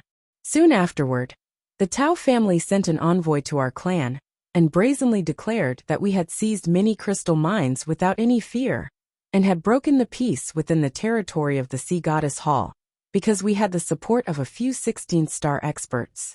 He also demanded us to hand over all our crystal mines, as well as pay for the losses they had recently suffered, or the Tao family would unite all the clans and organizations we had abused to come teach us a lesson. Reaching there, the fourth elder's voice had already become filled with an anger that he struggled to suppress. His eyes were about to burst into flames. Even the other elders in the hall were extremely furious as well, and their faces had paled. Jian Chen's face sank even more as he sat on the throne. Heavy killing intent had already appeared in his eyes. He had been angered by the actions of the Tao family, ignoring the fact that the crystal mines all used to belong to the Turtle clan. Just the demand from the Tao family that stated that the clan had to hand over all their crystal mines had already crossed the line for Jian Chen. Not to mention that they had even demanded the Turtle clan to make up for the losses that they had suffered in recent years. The Tao family could no longer be described as arrogant and rampant. They had gone overboard, far overboard. The fourth elder recovered and continued. How could we agree to such an overboard demand right off the bat? As a result, the Alliance began to launch a large-scale attack on our clan 3 days ago. But we could do nothing since the Alliance's strength completely exceeded our own. Even with Qin Dou, Qing Yishuan, Lan Jing, Xin Pian, and Mokas, all experts of the 16th star, we were still unable to stop the attack from the Tao family. The battle lasted for just half a day, and all the 5 of our 16th star experts became heavily injured by the people of the Alliance. In the end, the battle only reached a conclusion because a hall elder had made it in time. Indeed, the Tao family wanted to use the power of the Alliance to wipe us out 3 days ago. If the hall elder had not forcefully interfered and protected us, we probably would have been wiped out by the Tao family already. Ruler, we need to take revenge for this, said the 5th elder righteously. Ruler, our clan sustained extremely heavy injuries in the battle. Half of the clansmen have passed away, over 30,000, and we've lost 4 elders. We can't just do nothing over this debt of blood. Ruler, please lead us. Ruler, you must let us pay back the debt of blood. Every single elder within the hall resentfully spoke through clenched teeth. All of their eyes burned with the roaring flames of revenge. How many 15th and 16th star experts are there among the Alliance? Jian Chen coldly asked. He would obviously take revenge for the Turtle clan, but he needed to have a proper understanding of the Tao family's strength first. Jian Chen could already completely ignore Saint rulers. He cared more about how many Saint kings the Tao family had. The elders all hesitated slightly. Then the 4th elder replied, Ruler, the Tao family currently has 4 15th star experts, and at least 2 16th star experts. They would be the 2 ancestors of the Tao family and the Mashi clan. No, there was another expert who matched up against Tai Do in a stalemate other than the Tao family ancestor and the Mashi clan ancestor. There should be at least one other 16th star expert.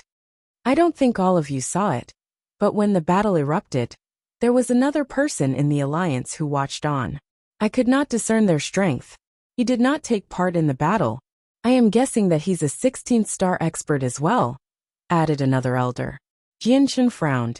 He discovered that it was indeed rather difficult for the Saint ruler elders to discuss the level of Saint kings. Stop rambling. Bring me Qing Yishuan, Taido Lanjing, Xin Pian and Mokas. I know they're healing, so summon them immediately, ordered Jian Chen. Yes, ruler. An elder followed his orders and immediately rushed out of the hall as quickly as possible.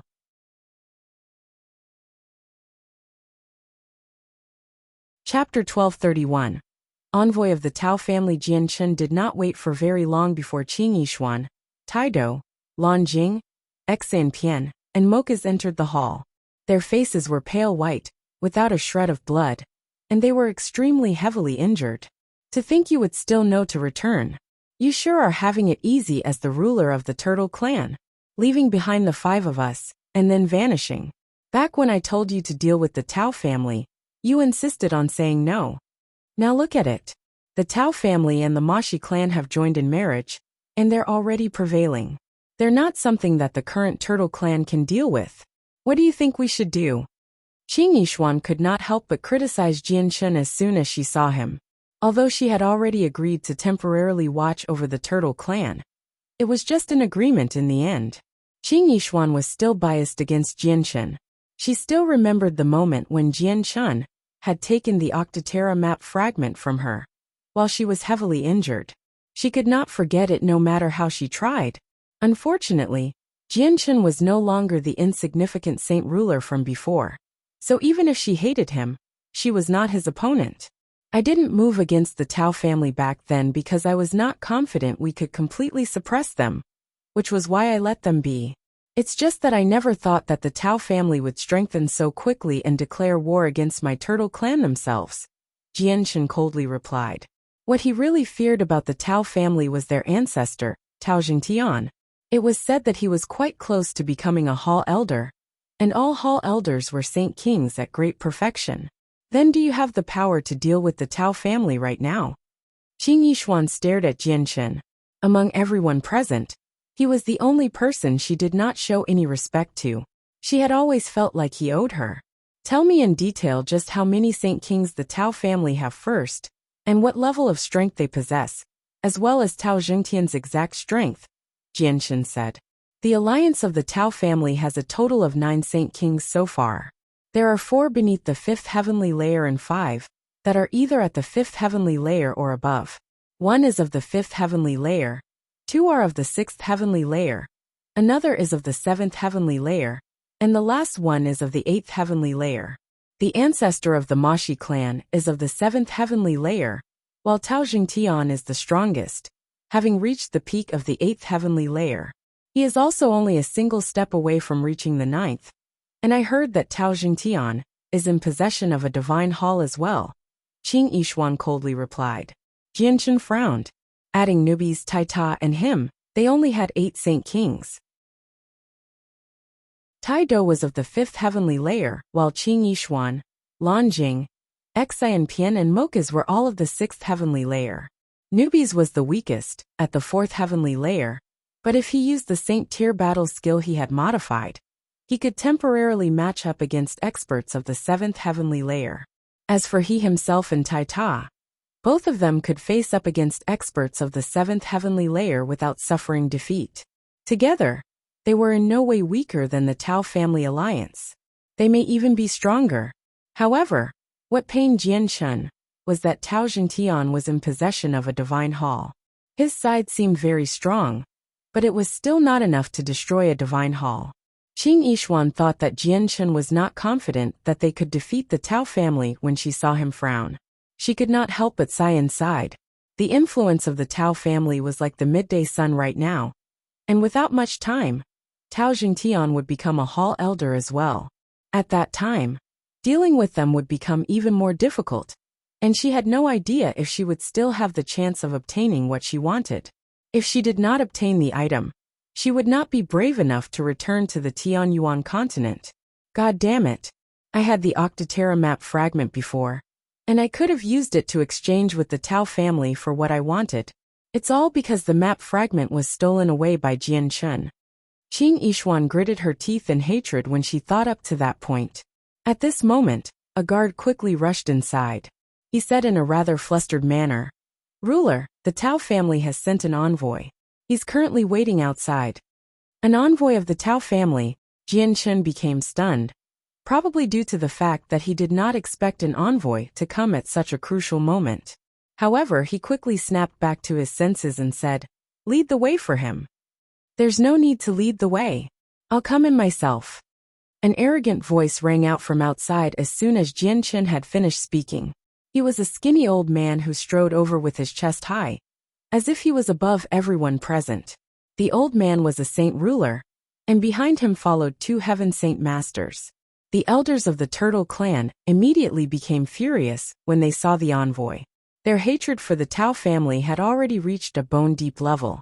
As soon as the envoy stepped into the hall, he quickly glanced around. When he discovered the 16th star experts standing below, and Jianchen sitting above, his heart immediately sank. He could already sense an ill omen, but he immediately became fearless when he thought of the Tao family's current strength. The envoy knew that he had come this time as a representative of the powerful Tao family, So even if there were many 16th star experts present, he still remained composed and unhurried. He observed Jianchen, who sat on the throne without any fear, and freely smiled. "May I ask who you are, and why I've never seen you before?" The envoy's attitude was flippant, as if he did not care about Jianchen's identity at all. "How dare you kneel before our ruler?" An elder of the Turtle clan berated the envoy. The envoy came to an understanding and became surprised. He clasped his hands. "Oh, so you're the legendary ruler of the Turtle clan.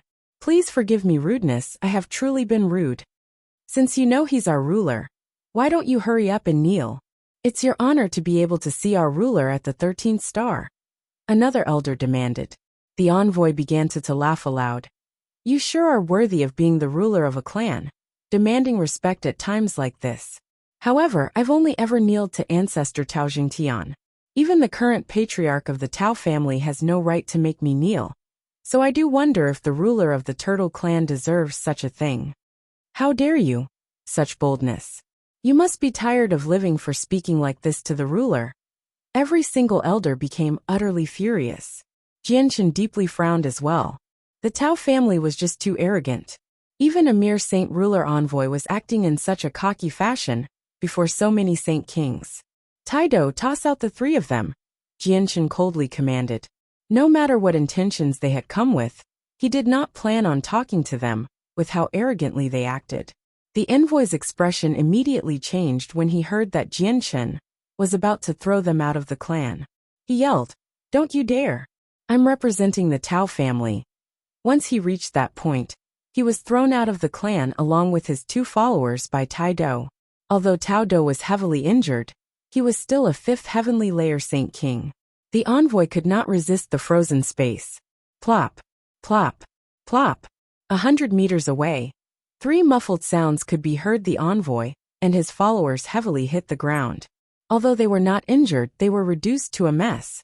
The 2 followers silently climbed up and did not dare to say anything. However, the envoy was furious. When he had been thrown out by Taido, he had been locked up by spatial force and was unable to control his body, making him come so close to the ground. How could he endure something like that as a mighty saint ruler? At the same time, he had already subconsciously determined the Turtle clan had been defeated, and that they should have treated him with plenty of respect and politeness. Yet the situation was the exact opposite. The envoy ignored the gleeful gazes of the clansmen from his suffering as he furiously charged back into the hall. He roared out, "How dare you? How dare you treat an envoy of the Tao family like this? You will regret your actions." A gleam of light flashed through Jianchen's eyes, and he said with a heavy voice, "Taido, throw him out. If he charges in again, kill him immediately." "Yes, sir," responded Taido as he arrived before the envoy. He extended his hand about to throw him out. Wait, the envoy had already been trapped by Taido. Seeing how he was about to be tossed out yet again, he quickly shouted to make him stop. He said through gritted teeth, "I've come under the patriarch's orders to deliver a message. After the message is delivered, I will leave immediately." With that, the envoy felt like he was out of trouble, so he added something else. "If it weren't for the patriarch's orders, I wouldn't be willing to come even if this mere Turtle clan had invited me." "Humph. Speak. What did the patriarch want you to say?" Jianchen emotionlessly ordered. The envoy calmed down and unhappily stared at Jianchen. He said, "The Turtle clan has attempted to take the grand quality crystal mines in possession of the Tao family time and time again, which has resulted in great losses for us. In the battle 3 days ago, a large number of experts and elites fell, so the Turtle clan had already caused an extremely great loss to the Tao family. As a result, the Turtle clan has 15 days to pay up 1 billion grand quality crystal coins as compensation, or the clan will take corresponding measures against the Turtle clan." The elders of the Turtle clan began to tremble in rage after they heard what the envoy had to say. The Tao family was going more and more overboard. Even if they used everything they had, they probably would not be able to gather 100 million, let alone 1 billion crystal coins. Although they had been in possession of some crystal mines for some time, it was just far too little time to make a grand sum. I have delivered the patriarch's message. Farewell. The envoy turned around in an attempt to leave. Wait! Jianchen stopped the envoy from leaving. He turned around to look at Jianchen as he coldly asked, "What is it, ruler?" A gleam of heavy killing intent flashed through Jianchen's eyes. He coldly answered, "Envoy, you would have been able to leave safely before you had said that, but now you can't." The envoy's expression changed. He growled, "What are you trying to do?"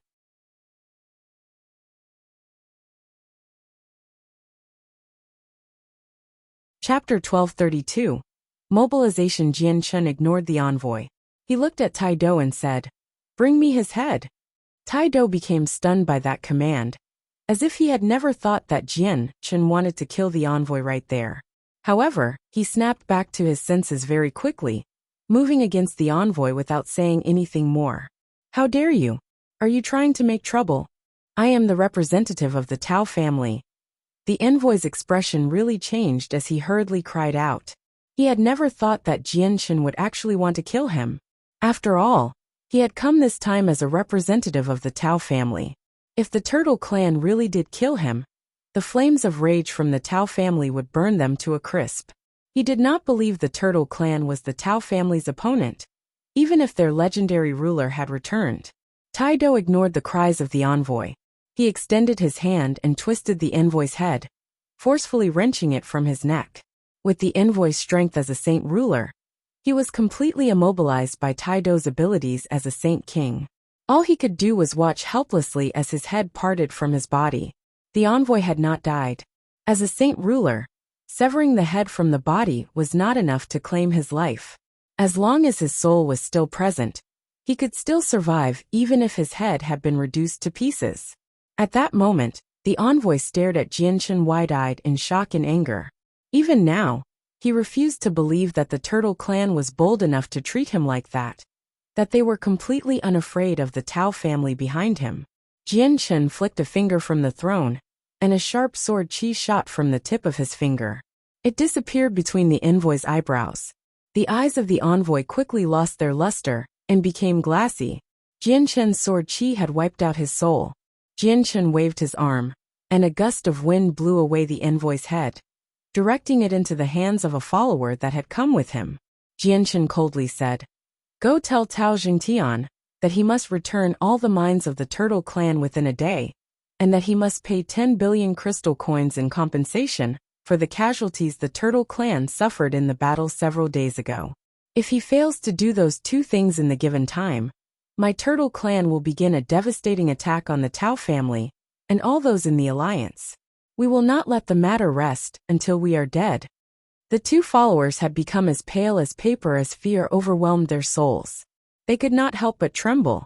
They quickly nodded after hearing what Jianchen had to say, before rushing out the Turtle clan with the envoy's head in bewilderment. All the elders of the Turtle clan were delighted when they saw the outcome of the envoy. Some of the elders had even become extremely excited and emotional from what Jianchen had said to the two followers at the end. Their Turtle clan finally had no need to endure the oppression of the Tao family. At the same time, they understood just how important the ruler was to the Turtle clan. They had suffered devastating attacks from the Tao family when the ruler had not been present before. If a hall elder had not interfered, they probably would no longer exist.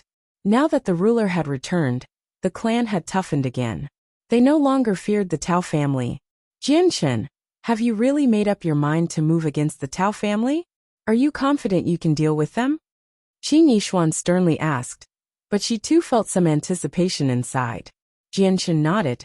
"If the Tao family really is only as powerful as you've described, they are indeed not enough to threaten us."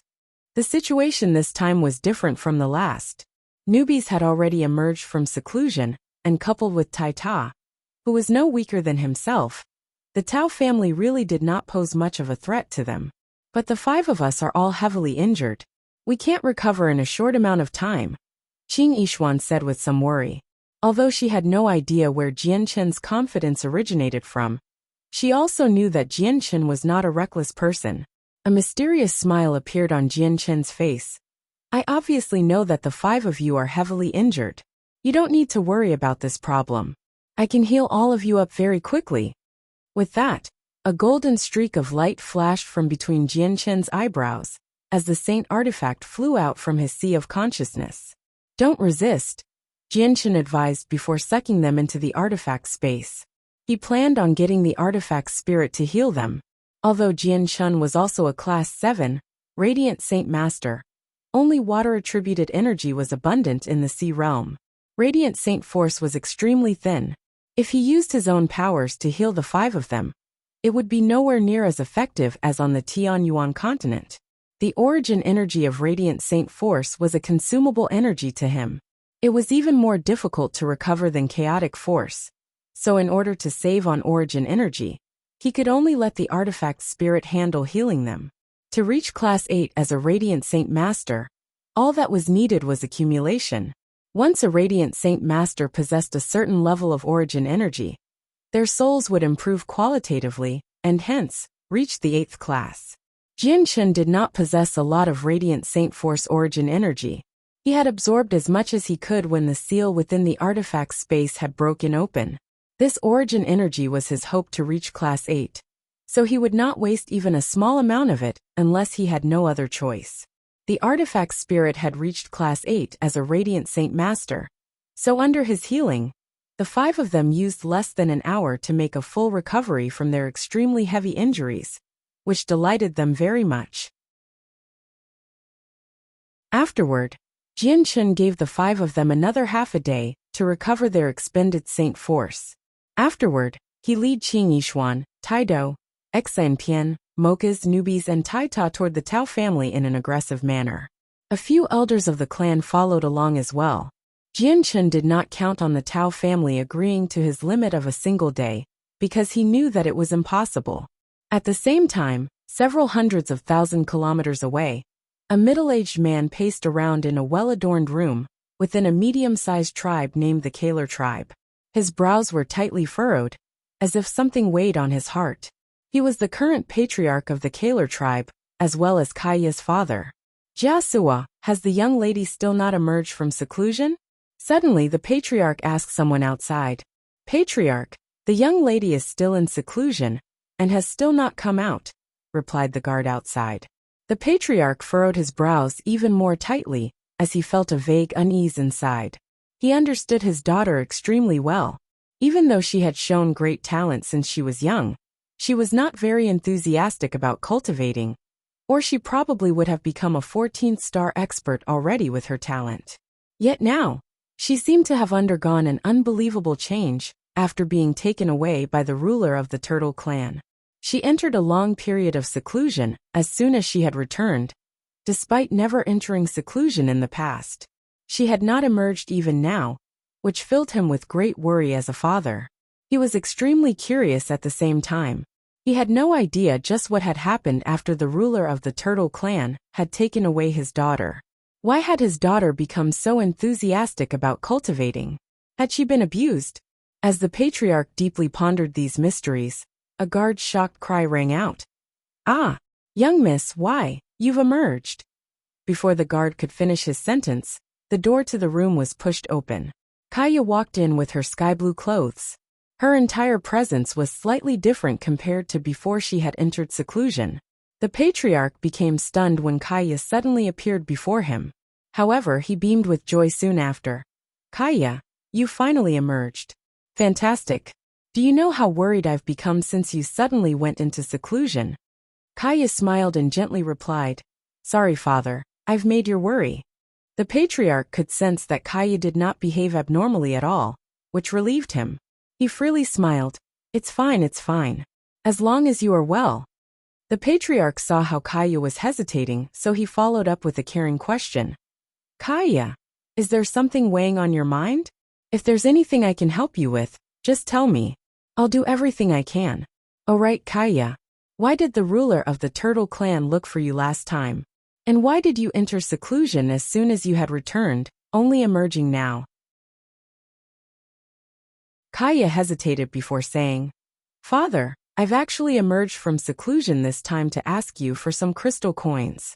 "It's just some crystal coins. How much do you need?" The patriarch smiled. "The more the better, Because I need a great pile of crystal coins when I enter seclusion, Kaya said with a slight blush. She knew that the amount of crystal coins she needed was so vast that the Kaler tribe probably would not be able to provide them all. However, with her meager strength, she had no other choice than to seek the tribe for help if she wanted to power up quickly. The patriarch's smile gradually disappeared. He seriously examined his daughter right before him. At that moment, he was doubting whether the person before him was the girl he was familiar with, since his daughter had never worked so hard at cultivating before. Chapter 1233, Battle Between Two Clans 1. Kaya, you have to tell me the truth. Just what did the ruler of the Turtle clan do to you when he took you away? Why do you seem completely different than before? You're working so hard on your cultivation. Has the ruler of the Turtle clan abused you? The patriarch of the Kaler tribe asked with a heavy tone. Kaya knew that her recent change had led to her father misunderstanding things. Her father had even thought too much about it and twisted what had happened. She could not help but break into laughter. Father, stop thinking about all these random things. Actually, the ruler of the Turtle clan came to give me an extremely impressive cultivation method. When he came looking for me, I could not help but start working hard on cultivation after being moved emotionally, which is why I immediately went into seclusion right after I had returned. An extremely impressive cultivation method? What is it?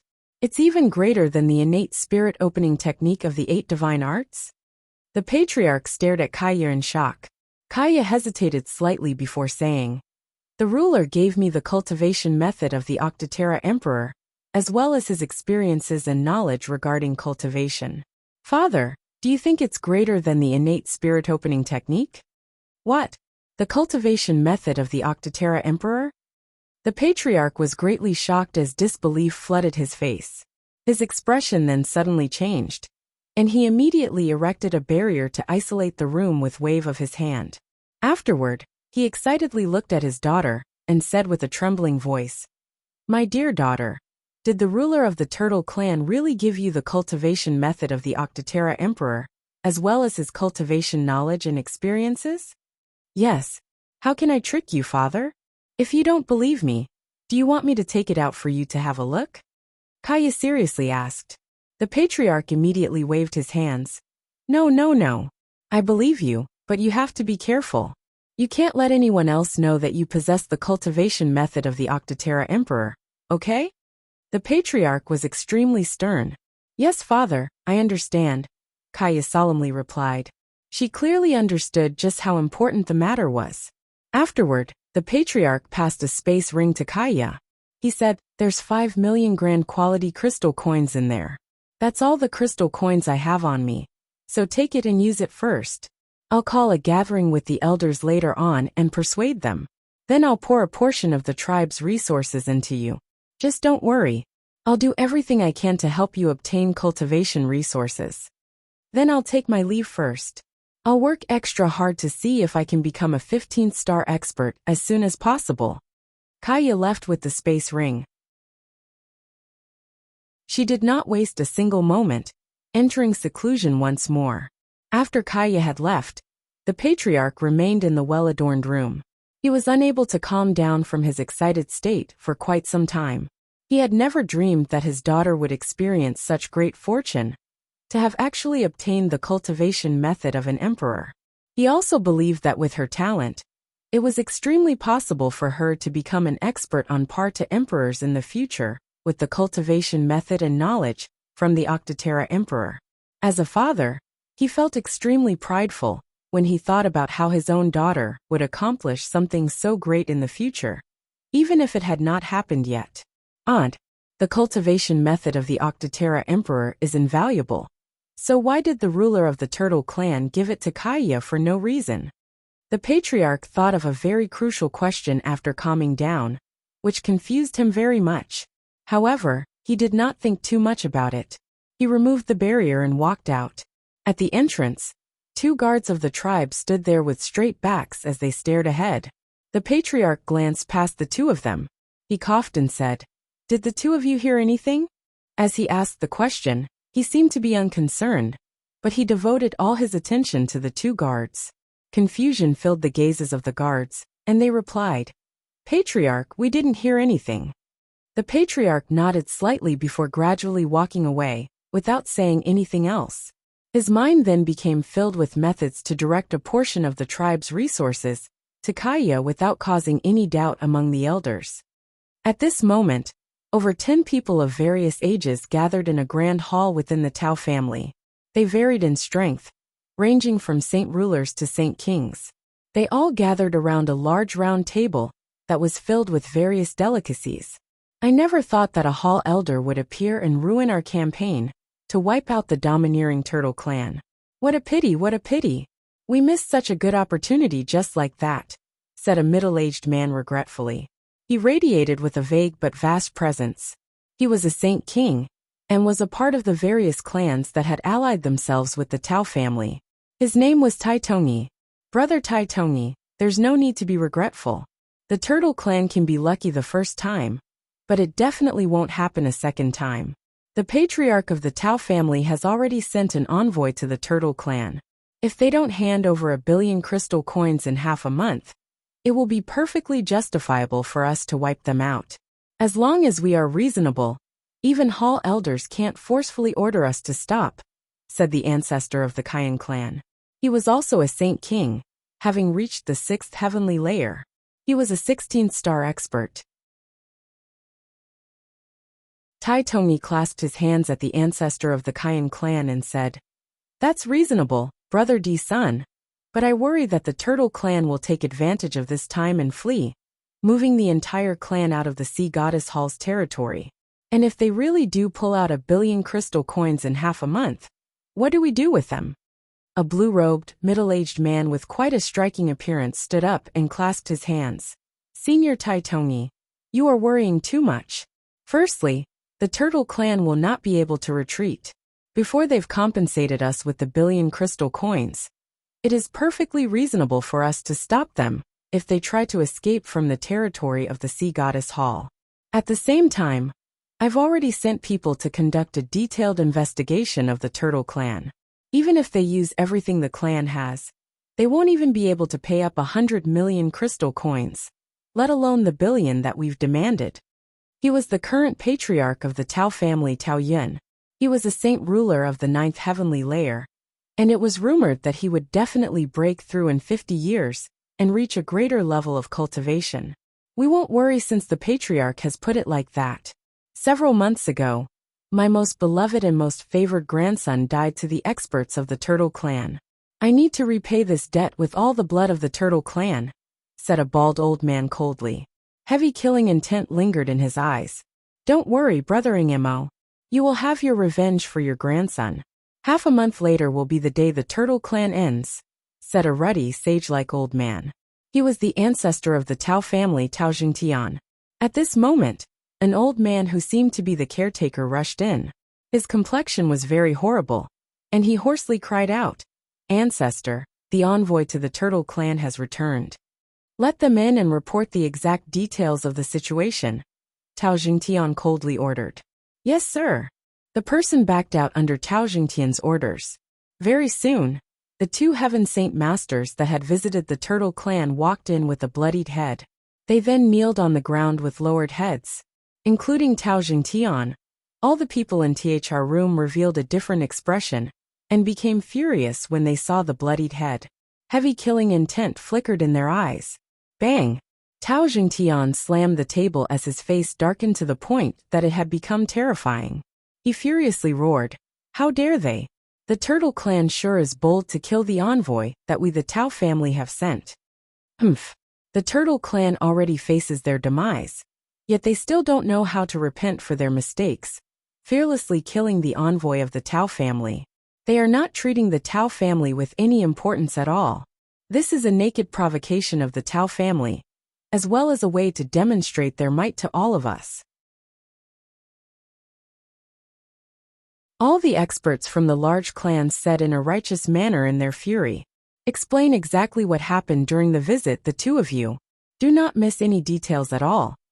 Tao Jingtian indifferently commanded the 2 followers. The 2 followers did not dare to miss anything. They immediately explained what had happened in the Turtle Clan, exactly how it occurred. I never thought that the mere ruler of the Turtle Clan would be so arrogant. Does he think of himself as a hall elder?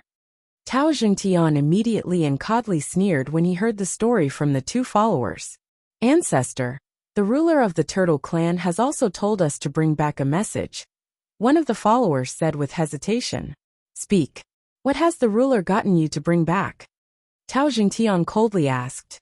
The ruler said that we must return all the mines of the Turtle Clan within a day, and that we must pay 10 billion crystal coins in compensation for the casualties the Turtle Clan has suffered in the battle several days ago. If we fail to do those two things in the given time, the Turtle Clan will begin a devastating attack on the Tao family and all those in the alliance. They will not let the matter rest until they are dead, the follower said as he trembled. The hall immediately fell into an abnormal silence with that. All of the people had been stunned by that, unable to return to their senses for quite some time. Ha ha ha ha. I haven't heard wrong, have I? The ruler of the Turtle Clan wants us to pay 10 billion crystal coins as compensation, or he will launch a devastating attack against us. Has the ruler gone mad from anger? The Turtle Clan isn't even going to weigh their own strength first, and they want to launch a devastating attack against us? I think the ruler of the Turtle Clan's gotten ahead of himself. All the experts in the hall sneered. None of them believed that the Turtle Clan possessed the power to do what they had declared. Tao Jingtian began to laugh from his anger. At that moment, his gaze became extremely sharp as heavy killing intent wildly flickered in his eyes.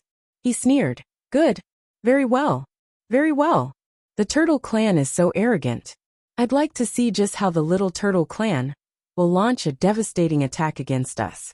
Everyone, I originally planned to give the Turtle Clan half a month, but it looks like we no longer need to wait that long. We can move against them tomorrow. Everyone, let's head over to the Turtle Clan right now and see just what they possess that's allowing them to be so arrogant. There's no need to go. We've already come. A deafening voice echoed from the sky as soon as Tao Jingtian finished speaking. The voice was so loud that it continued to echo in the surroundings, lingering for quite some time before disappearing.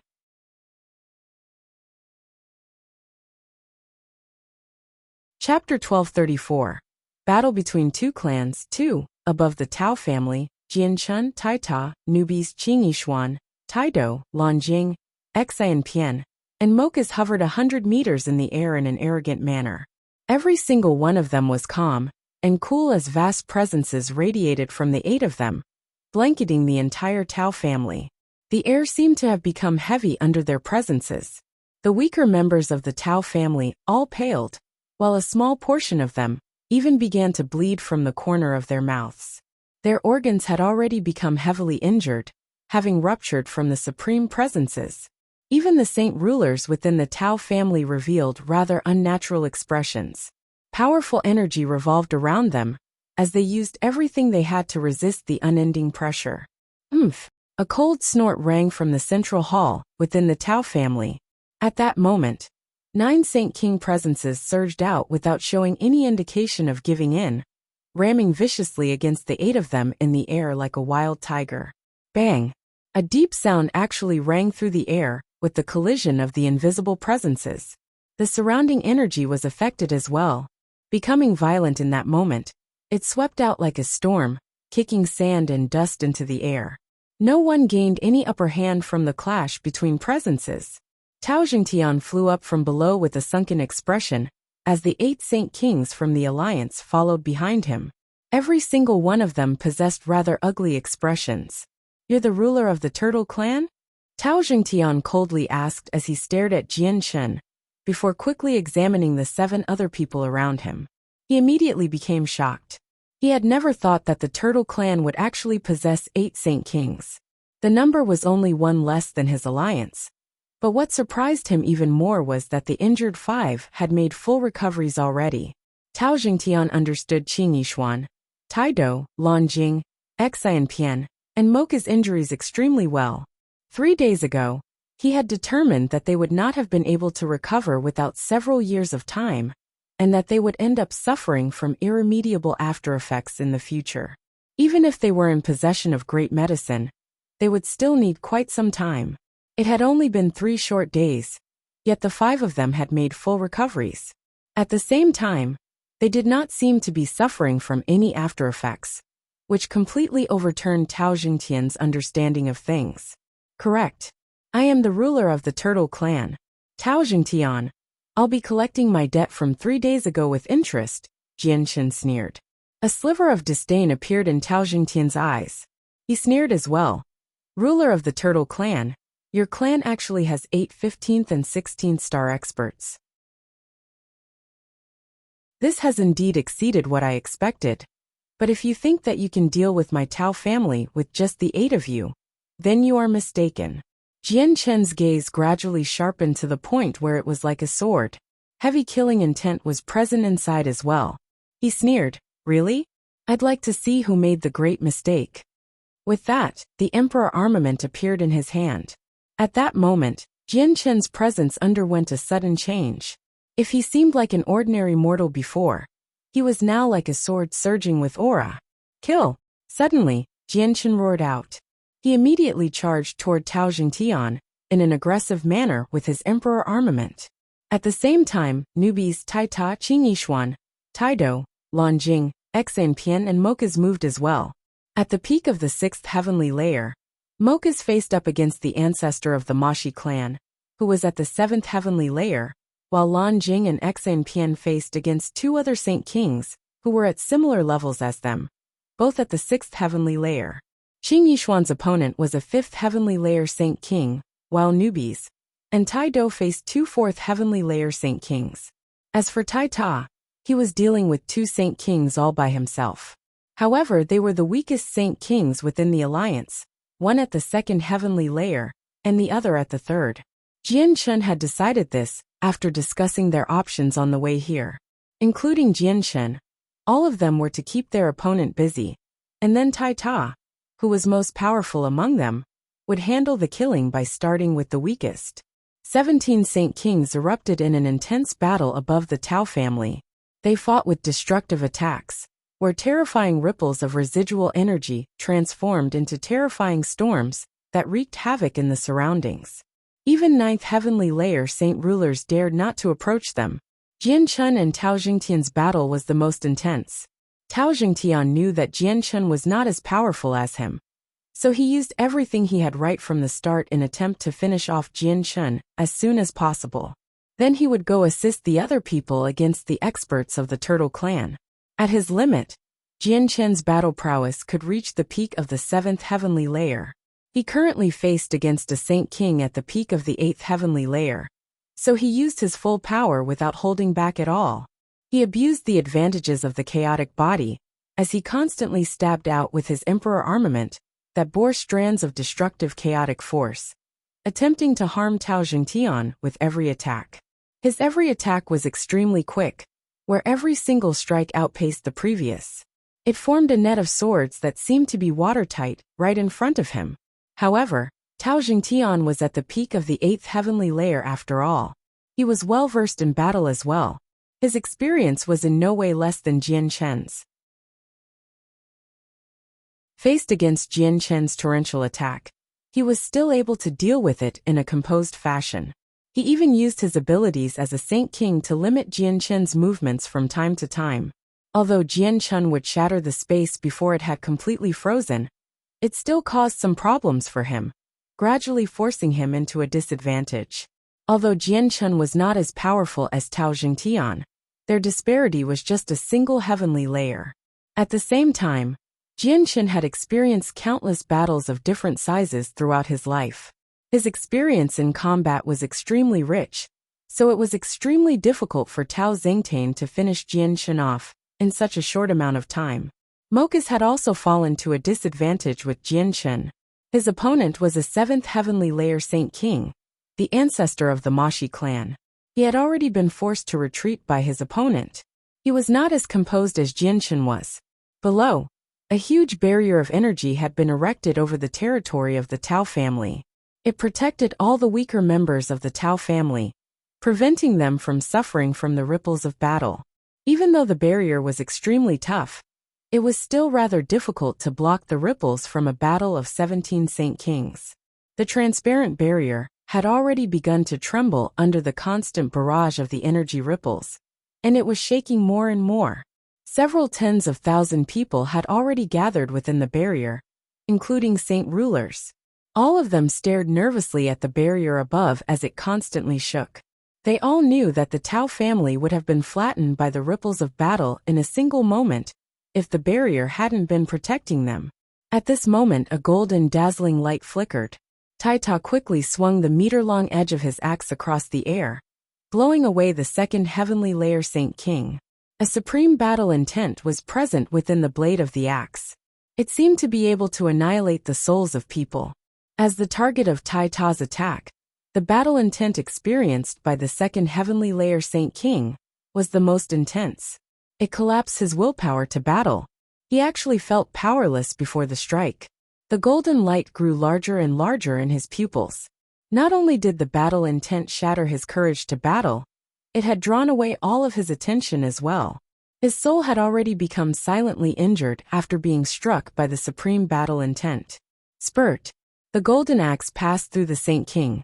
From the top of his head, he had been cleaved in half. His soul was wiped out before it could even flee. After killing the Saint King, the golden axe continued on without weakening at all, continuing toward the energy barrier that protected the Tao family. Boom! A deafening sound immediately reverberated from the energy barrier.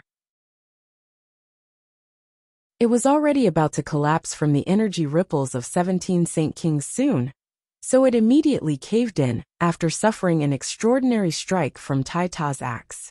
It shattered loudly. Without the protection of the barrier, the violent energy immediately surged toward the Tao family like a flood. At that moment, the various structures in the surroundings collapsed and countless people died or became injured. Tao Jingtian roared at the sky in anger. Extremely heavy killing intent radiated from him as he called out, "People of the Turtle Clan, if you're bold enough, face against us 10,000 kilometers away. There's no need to move that far away. Isn't it pretty good to have a death match here?" Jianshan sneered. He was not worried. No matter what the outcome of the battle was, the Tao family would suffer severely. Arg. Experts of the Turtle Clan, I want to skin you alive and wrench out your tendons. Tao Jingtian roared at the sky. A third of the elite members of the Tao family had passed away in the short moment since the barrier had shattered. They were all the future hope of the Tao family. Jianshan laughed at the sky. Tao Jingtian, didn't you treat my Turtle Clan the same way 3 days ago? It would be rude of me to not return the favor. I just want to return the method that your Tao family used to deal with my Turtle Clan. And this is just the beginning.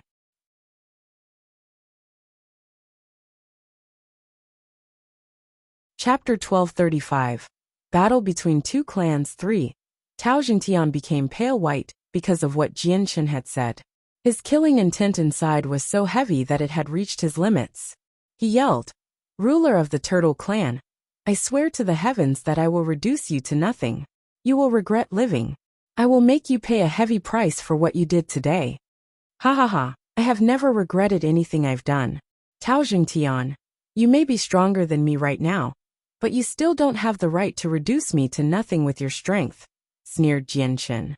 He immediately swung his emperor armament with lightning-like speed, shooting out 5 strands of powerful black sword qi. Within a single moment, Tao Jingtian easily dodged Jianshan's 5 sword qi. Although the sword qi failed to hit him, they continued on without slowing at all.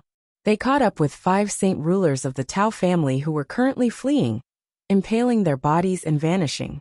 Arg! The 5 saint rulers all howling in agony as their faces distorted. It seemed like they were suffering from excruciating torture.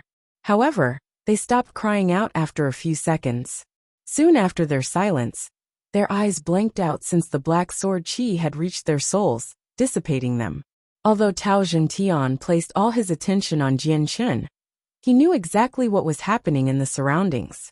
He saw how the Jianshan sword qi had perfectly hit the 5 saint rulers. It was impossible for him to not understand that Jianshan's sword qi was not targeting him, but the saint rulers of his clan. Tao Jingtian immediately roared out in anger. He began to wildly attack Jianshan with his lance, since his hatred for Jian Chen reached the absolute limit. Although his clan was large, one of the strongest clans in the territory of the Sea Goddess Hall, they only had around a dozen saint rulers. It was a devastating loss to lose 5 saint rulers in one stroke. Tao Jingtian's lance and Jian Chen's emperor armament had turned into blurs as they swung them. The two weapons collided from time to time, erupting with violent booms. Powerful streams of energy and residual sword qi were launched in all directions, creating huge bottomless pits as they struck the ground. A few wounds had already appeared on Jian Chen's body, dyeing his clothes red with blood. Even though he was injured, his battle prowess did not decrease, and instead, it became even mightier the more he fought. At the same time, he rapidly circulated chaotic force within his body, which not only stabilized his condition in an extremely short amount of time, but also allowed his wounds to rapidly close up. Jian Chen really was not Tao Jingtian's opponent, but it was basically impossible for Tao Jingtian to kill him. Heavily injuring him, or dealing a fatal blow to Jian Chen was impossible in a short amount of time. At this moment, another dazzling stream of golden light flickered. Tai Ta swept through the air with his axe, swinging it toward the third heavenly layer Saint King. Before it had even struck its target, the supreme battle intent hidden inside collided against the Saint King's soul like a great warhammer, shattering his courage in battle and stunning him for a moment. In that moment, the golden light disappeared with a flash. The axe had already cleaved through the head of the Saint King, obliterating his soul. Even his body had been chopped into two by Tai Ta. Blood sprayed into the air and fell like rain. Tai Ta smoothly removed the Saint King's space ring before immediately moving away.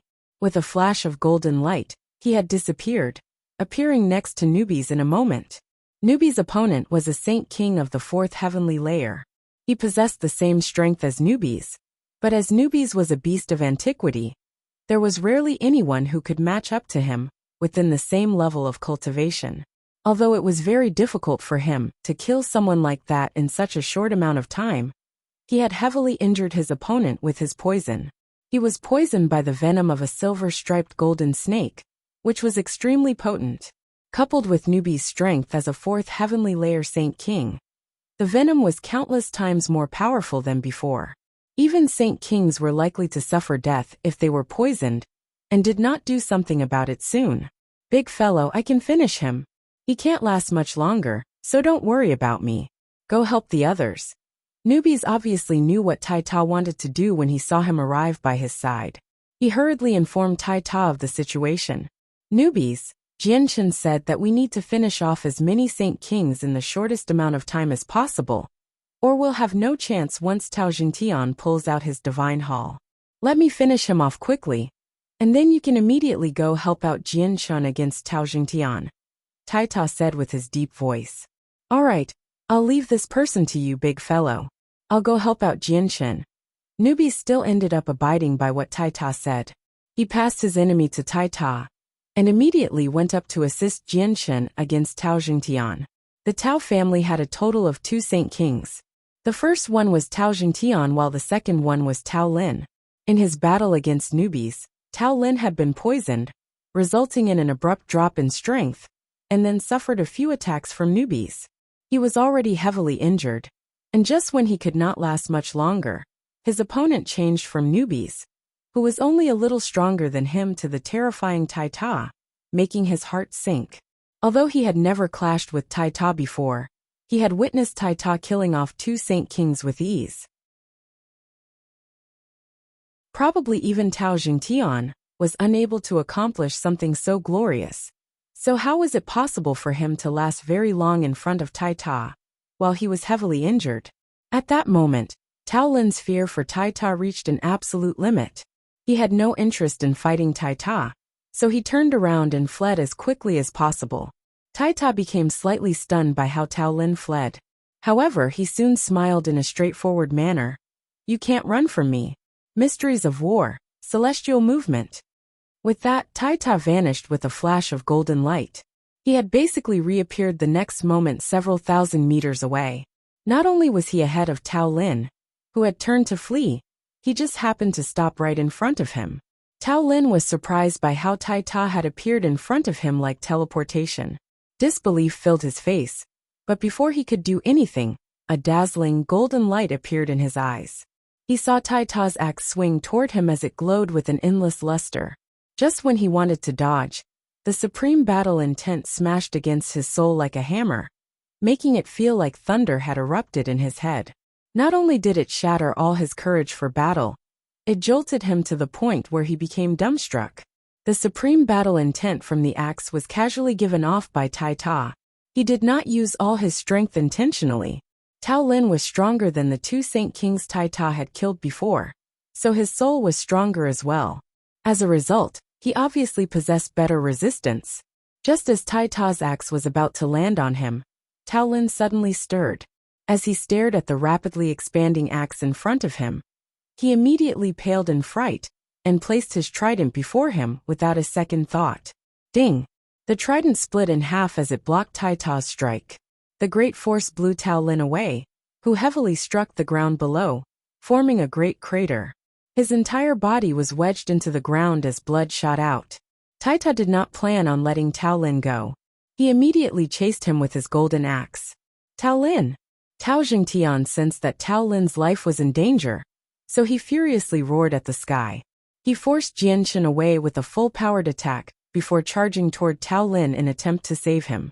Tao Lin was a Saint King of the Tao family and had deep ties with Tao Jingtian. Tao Jingtian could watch indifferently as the Saint Kings of other clans fell, but he could not allow the Saint Kings of the Tao family to die right before him.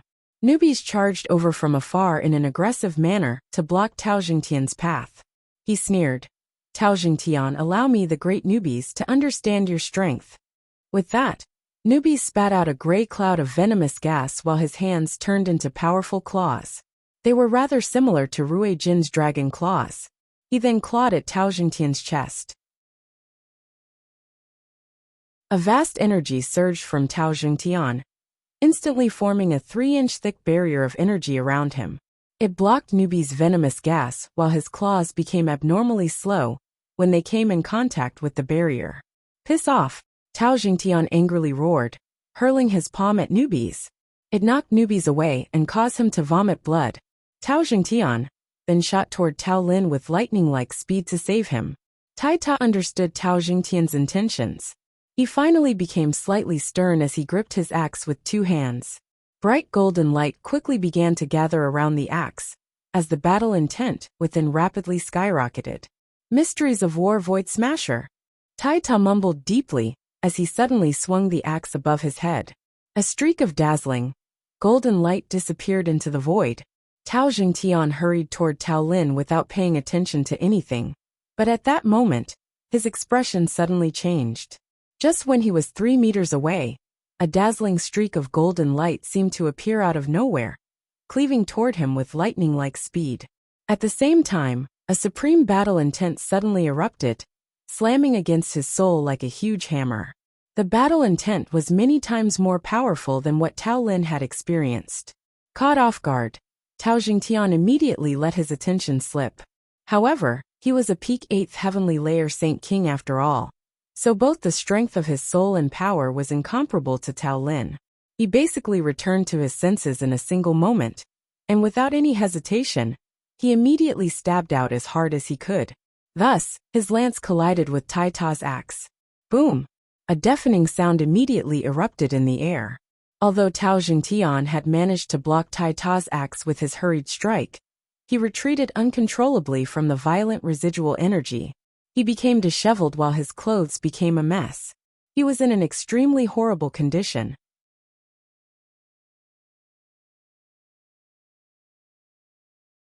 Chapter 1236. A stalemate of divine halls. Tao Jingtian stabilized himself after traveling 1,000 meters. He stared in shock at Tai Ta, who was bathed in golden light, as disbelief filled his face. He could feel that Tai Ta was not very powerful, having not reached the 16th star. But he was able to deliver such a terrifying attacks at will with his level of cultivation. His attacks also seemed to possess wondrous effects that attacked the soul. This was the first time he had ever come across something like this. At the same time, He understood that if it were not for the fact that he was at the peak of the 8th heavenly layer, and that his soul was much more powerful, he definitely would not have been able to react under the barrage of the battle intent within the axe so quickly. In that crucial moment, if he had reacted slightly slower, he would not have just been knocked away. He would have been heavily injured at the very least. Just where did this person come from? And what heaven-defying cultivation method does he practice? Tao Jingtian exclaimed inside. Tao Jingtian found it very abnormal for such a terrifying expert to be unknown in the sea realm. However, before Tao Jingtian could think of anything else, Jianchen rushed over from afar. He stabbed at Tao Jingtian as a layer of chaotic force wrapped around his emperor armament, sticking to Tao Jingtian firmly and preventing him from assisting other Saint Kings. Tao Jingtian, taste my Saint Tier battle skill. Newbies called out as vast energy coiled around his surroundings. His arms moved in a wondrous pattern as he cast his modified Saint Tier battle skill. Newbies was currently pale white. He had been quite heavily injured when he had been blown away by Tao Jingtian's palm strike. However, he was still a beast of antiquity. Although his body was not as powerful as Jianchen's chaotic body, it was still extremely tough. His injuries were not enough to influence his battle prowess. It was clearly quite a big deal for newbies to cast his Saint Tier battle skill. He was unable to use it instantaneously with his strength as a 4th heavenly layer Saint King, so he needed a few seconds to charge up. A layer of dense, golden energy rapidly surged out of his body, coiling around him as it rotated. The color was the same as the energy used by Taita, but that was only the appearance. In reality, the two energies were completely different. They weren't anywhere close to being the same. Soaring draconic serpent, newbies furiously roared as the golden energy around him froze at that moment. It turned into a huge, golden dragon that coiled around him. And with a clear roar, the snake-like dragon took to the air. A great pressure surged toward Tao Jingtian, acting against him while he battled Jianshen. Newbie's Saint Tier battle skill had already reached the 7th heavenly layer, but Tao Jingtian still managed to deal with both the battle skill and Jianshen in an extremely composed manner. Each time he stabbed out with his lance, the golden dragon would be cleaved in half. However, Newbie's Saint Tier battle skill contained a shred of the silver-striped golden snake's essence, so it was clearly different from other battle skills. Before the golden dragon could dissipate after it had been split in half, it reformed in an extremely short amount of time, continuing toward Tao Jingtian with the same amount of force as before.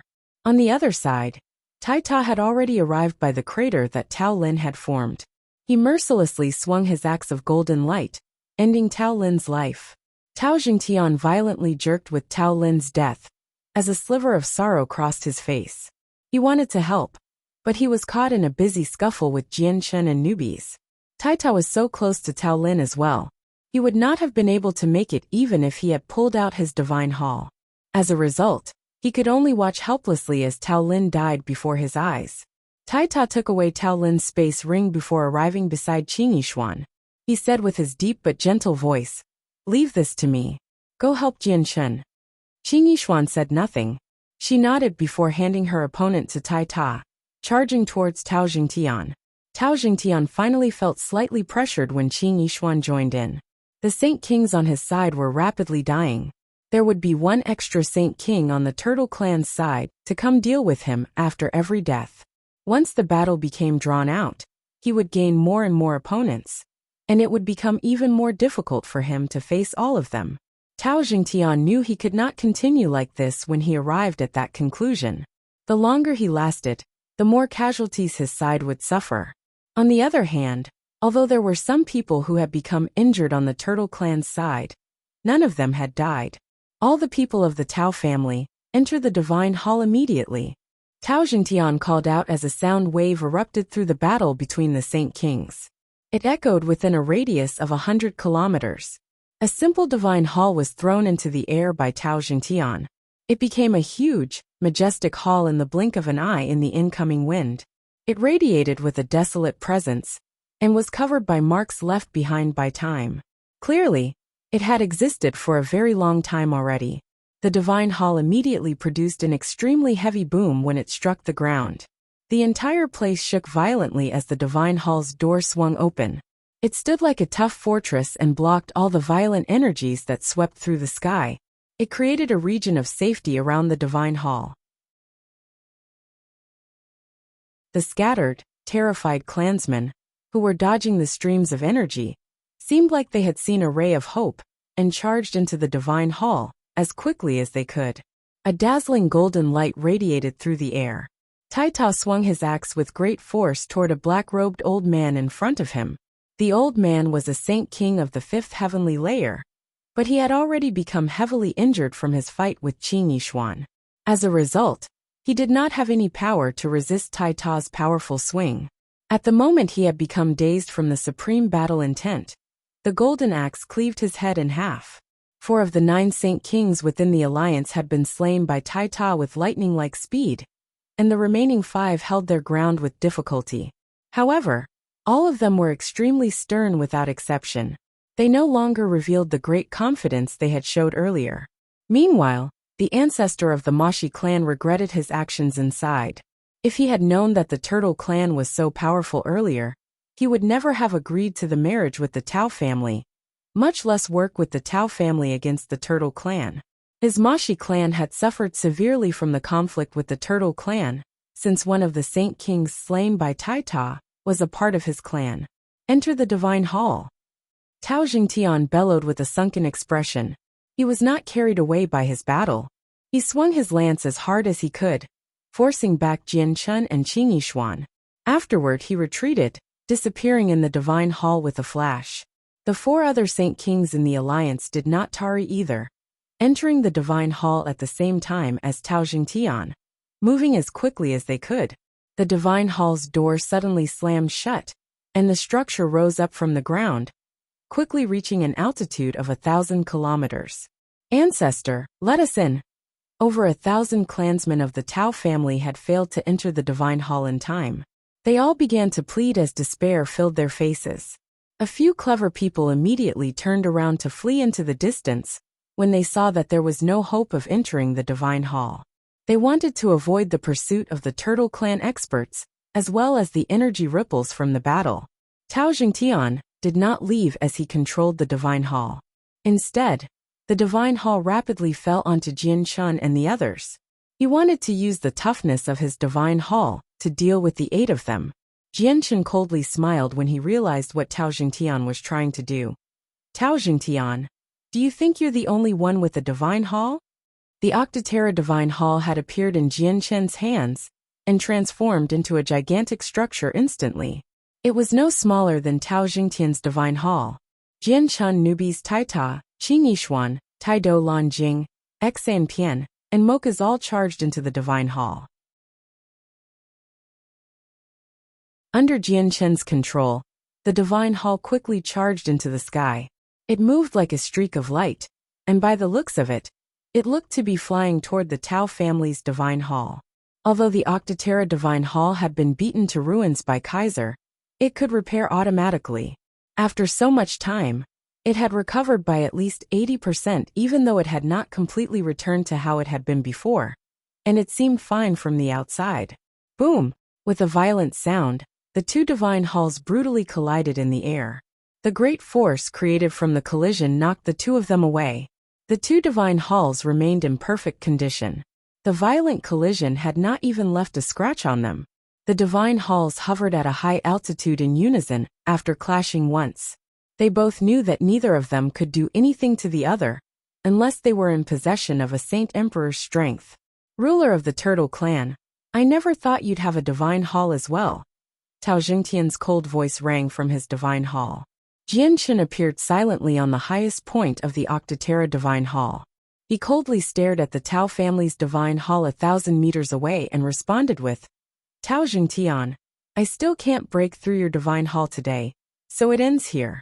However, this by no means resolves the enmity between your Tao family and my Turtle clan. When I gain the power that can break through the Divine Hall, the experts of the Turtle clan will come visiting again.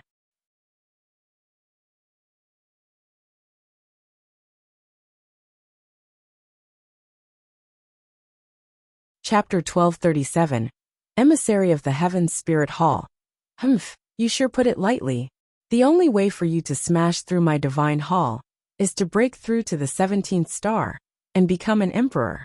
Ruler of the Turtle Clan, I must admit that I've underestimated the strength of your clan, but it's impossible for you to become an emperor. Tao Jingtian's icy cold voice reverberated from the divine hall. It was filled with scorn. How could reaching the level of emperors be that easy?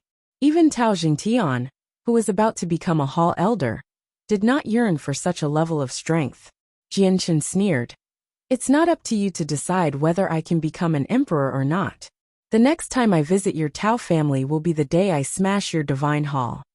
With that, Jianshan controlled the divine hall and flew away. He picked up the elders of the Turtle Clan, who were hiding several dozen kilometers away, and returned to the clan. Jianshan knew that Tao Jingtian possessed a divine hall, so wiping out the Tao family was impossible. He still was not in possession of the power to destroy divine halls. What he did today was to collect some of the debt the Tao family owed the Turtle Clan, and to make the alliance pay a certain price for the disaster they had caused several days ago.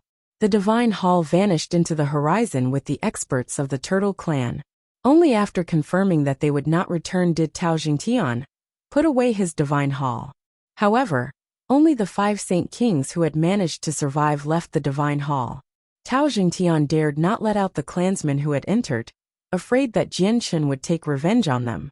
Tao Jingtian silently hovered in the air with the 4 other experts, as they stared at the land of the Tao family that had been reduced to ruins.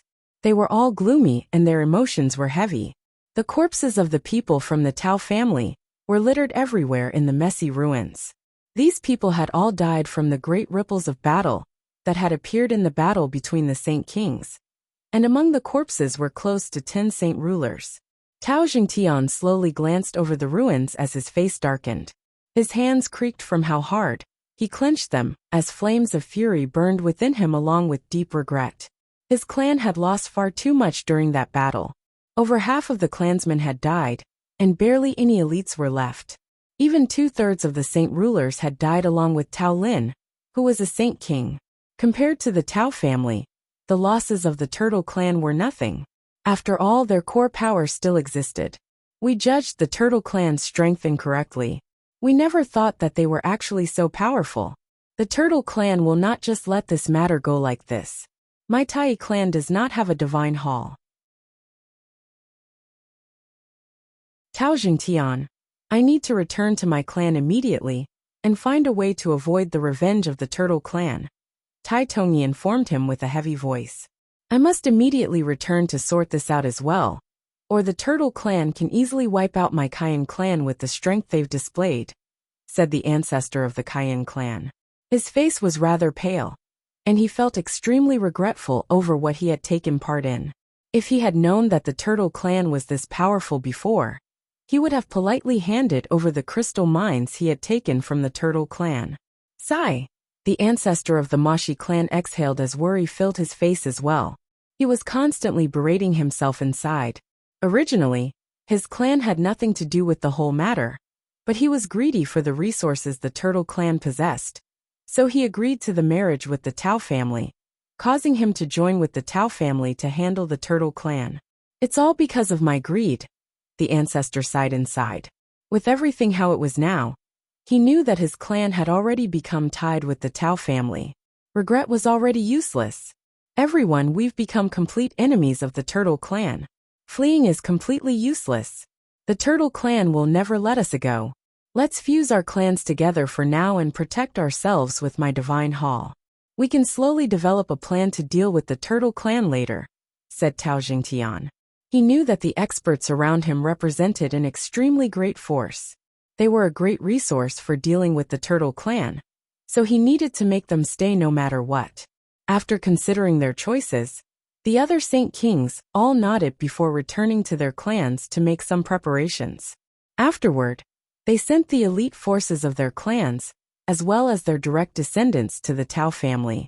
All the clansmen who had not been sent to the Tao family were dismissed, making them hide themselves in various places around the Sea Realm.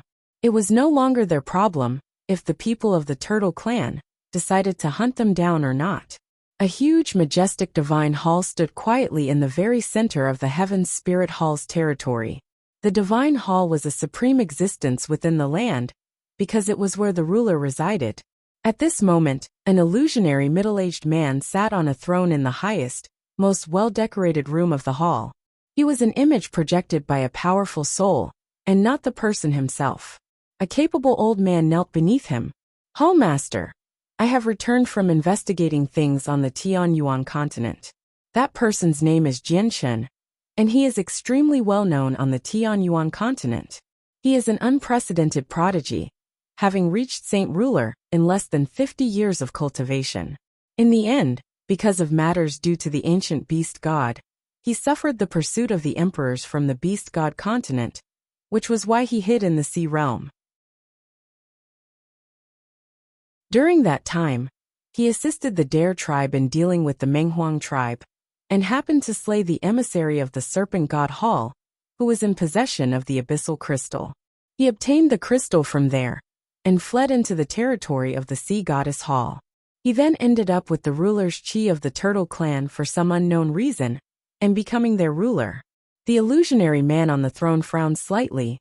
Although the winged tiger god was an ancient beast god that could possibly surpass Saint Emperor, all of it had nothing to do with the sea realm. What truly intrigued him was how Jianshen possessed the ruler's chi of the turtle clan, when he was clearly a human. The old man continued, "I've just received recent news that Jianshen has been appearing on the Tianyuan continent from time to time, and his strength has increased to the level of a saint king. However, he also appears from time to time in the sea realm, and has even ventured into the dangerous divine realm. However, the barrier that guards the sea realm only allows outsiders that are below Saint King to enter. Once they reach Saint King, their entry will be denied after they leave, but this Jianshen seems to be able to pass through it at will, as if the barrier's restriction of strength is completely unless against him. I originally believed that the Jianshen who had appeared on the Tianyuan continent and the ruler of the turtle clan were two different people, but when I had analyzed when Jianshen and the ruler of the turtle clan appeared and disappeared, they matched up perfectly, to my surprise. Every time Jianshen appears on the Tianyuan continent, the ruler of the turtle clan would vanish and vice versa. Even more importantly, Jianshen's increases in strength actually match up perfectly with the ruler of the turtle clan. When Jianshen sought refuge in the sea realm, he was just a saint ruler, and the ruler back then was the same. Afterward, the Jianshen from the Tianyuan continent reached Saint King, and the ruler of the turtle clan mirrored the action closely. This is why I suspect the two of them to be the same person." The hall master of the Heaven Spirit Hall deeply smiled and said, "Other than that, even his name and appearance is the exact same. There's no need for any more guessing. They're definitely the same person. If I've guessed correctly, the ruler's chi that's appeared on Jianshen for no reason should explain why he can freely pass through the barrier of the sea realm." The old man knelt on the ground courteously as he remained silent. The hall master waved his hand. "You are dismissed, and send an emissary to the turtle clan in the territory of the sea goddess Hall. Tell him that I have invited him to my Heaven Spirit Hall as a guest." "Yes, hall master." In the blink of an eye, 5 days had passed since the battle of the turtle clan and the Tao family. During those 5 days, Jianshen led a group of experts from the turtle clan to visit all the clans that had allianced themselves with the Tao family. Jianshen ruthlessly wiped out the upper echelon, elites and direct descendants of the clans that had taken part in the attack against the turtle clan, leaving behind a few innocent mercenaries and servants who were free to go. Not only did the turtle clan take back all the crystal mines they had lost several days ago, they even obtained a large number of crystal coins and valuable items from these clans. Other than the large clans that the 4 Saint Kings belonged to, which were cleared out, all the other clans and organizations either dispersed or were wiped out. Their names completely disappeared from the sea realm. Even the Great Mashi clan was reduced to an empty shell. All the items that could be taken away were taken away, while the direct descendants and the upper echelon had completely vanished. All that was left was a few people of lower statuses. Jianshen knew that the Mashi clan and the 3 other clans had abandoned the bases that they had erected with much effort. They had all lead their experts and elites to join up with the Tao family. Jianchen did not really care in regard to this. He could not wipe out the Tao family right now. So it was nothing even if he let them exist for a few more days. Once he obtained the power to destroy the divine hall of the Tao family, he would completely finish resolving their enmity. The battle between the Turtle Clan and Tao family had already swept through the entire territory of the Sea Goddess Hall. All the people were shocked by the Turtle Clan's strength. At the same time, all the great clans within the territory began to deeply fear them. On this day, Jianchen was discussing the future developments of the clan with the elders of the Turtle Clan. A guard suddenly ran in and dropped to one knee. "Ruler, the Heaven Spirit Hall has sent an emissary. He has said that he was sent by their hall master. The hall master wants to meet the ruler."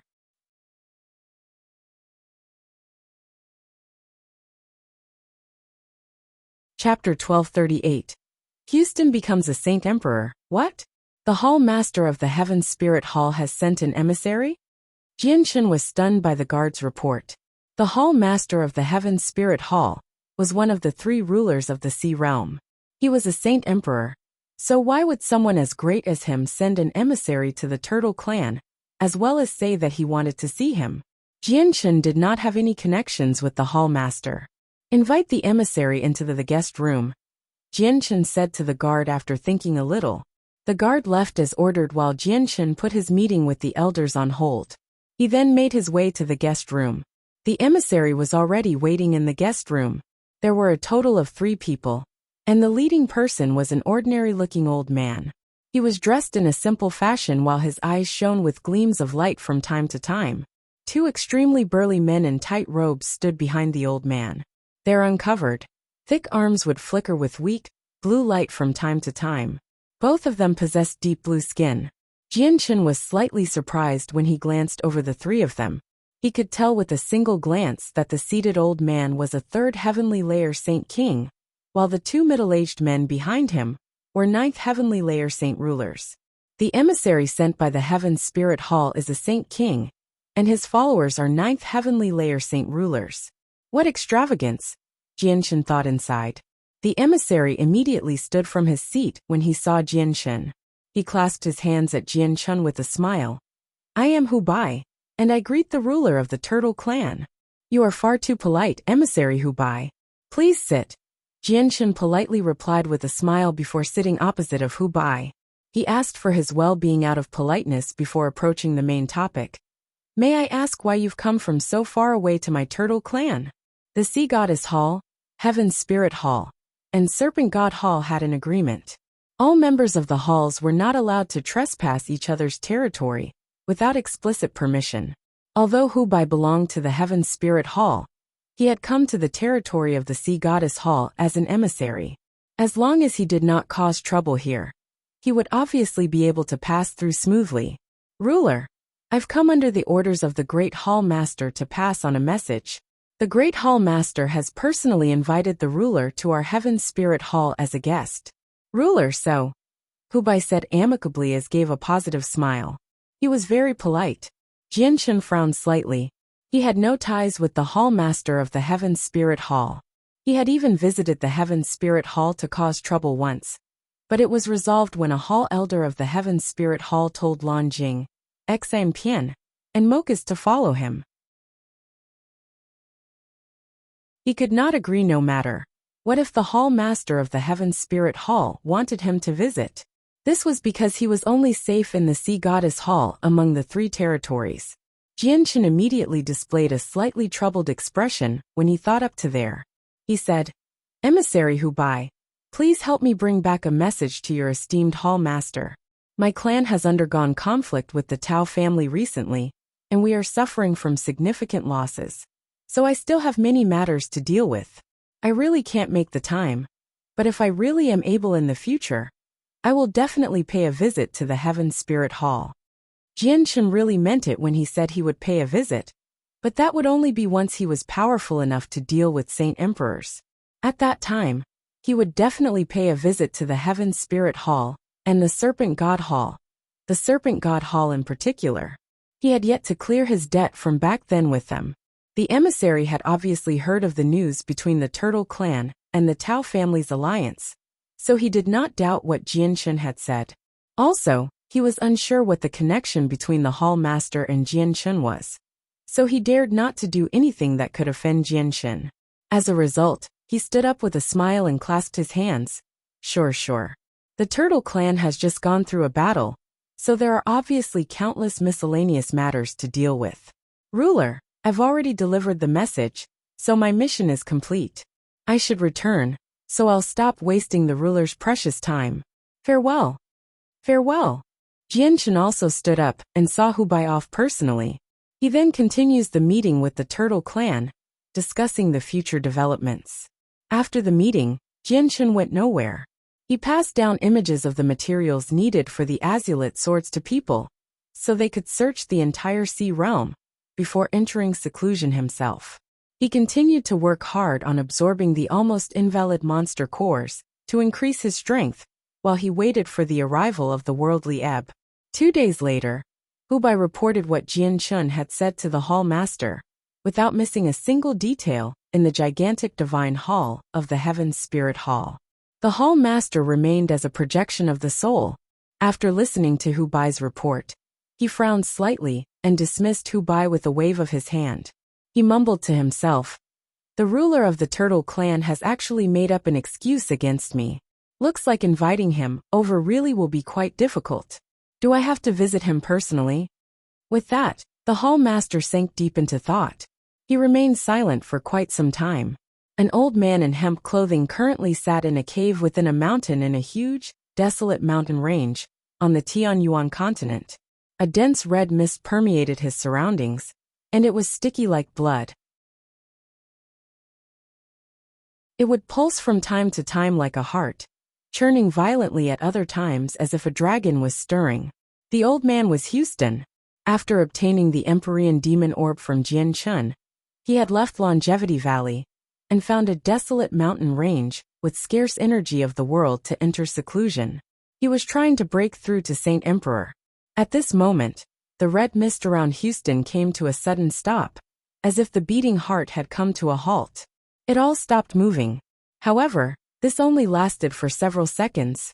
Suddenly, a terrifying presence that seemed to be enough to destroy the surroundings began to radiate from him. The presence was extremely powerful and destroyed the cave. The entire mountain cracked open as countless pieces of rock flew in all directions. Houston felt nothing. He sat unmoving like a mountain, floating in the air unaffected by gravity. Wild wind whistled past, but it could not blow him away. Meanwhile, his terrifying presence engulfed the entire mountain range.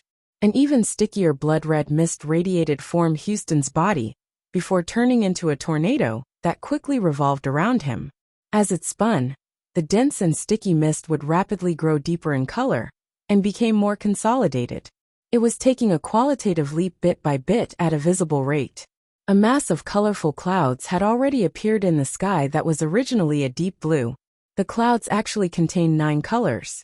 They were the 9-colored rainbow clouds that rarely ever appeared on the Tianyuan continent. With the mountain range as its center, the clouds expanded silently in all directions at an unbelievable rate. In just half a minute, the clouds enveloped the entire continent. At that moment, everyone across the continent stopped what they were doing.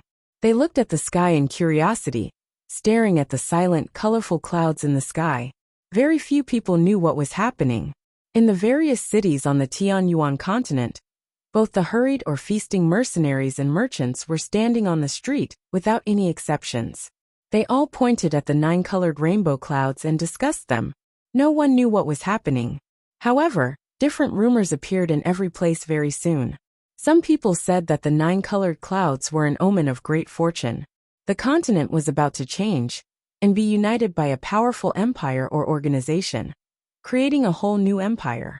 There were some other people who said that a spiritual item of the world, or some great treasure, was about to come into existence with the 9-colored clouds. There were even others who said that the clouds were an omen of disaster, that an unprecedented calamity was about to happen to the Tianyuan continent, bad enough to destroy the world. All the saint rulers and saint kings who stayed in the miniature world within Mercenary City received the news. They made their way out as soon as possible and raised their heads at the sky, staring blankly. The people with the lowest standings on the continent had no idea what the rainbow clouds meant. However, the meaning behind the clouds was no secret to a few saint rulers and knowledgeable heaven saint masters. On the Tianyuan continent, all the heaven saint masters who broke through to saint ruler would produce rainbow clouds. However, the area covered would be tiny, and there would only be 5 colors. Rainbow clouds would also appear when reaching Saint King. The colors would increase to 7 and cover an even larger area. If a Saint King broke through to Saint Emperor, 9 colored lights on clouds would descend from the sky, enveloping the entire continent.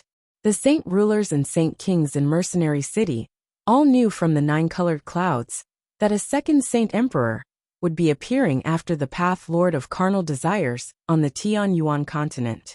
Who is it? Just who has become a Saint Emperor? A Saint King Elder hovered above Mercenary City and wondered in excitement while staring at the 9 colored clouds. His voice trembled and contained unhideable envy and yearning. Someone has actually broken through the last step to become a Saint Emperor in this age that lacks Saint Emperors. He must be someone extremely outstanding. I just wonder who he is. Is he Great Elder Tianjian, or a member of the Protector clans? Another Saint King asked with mixed emotions in Mercenary City.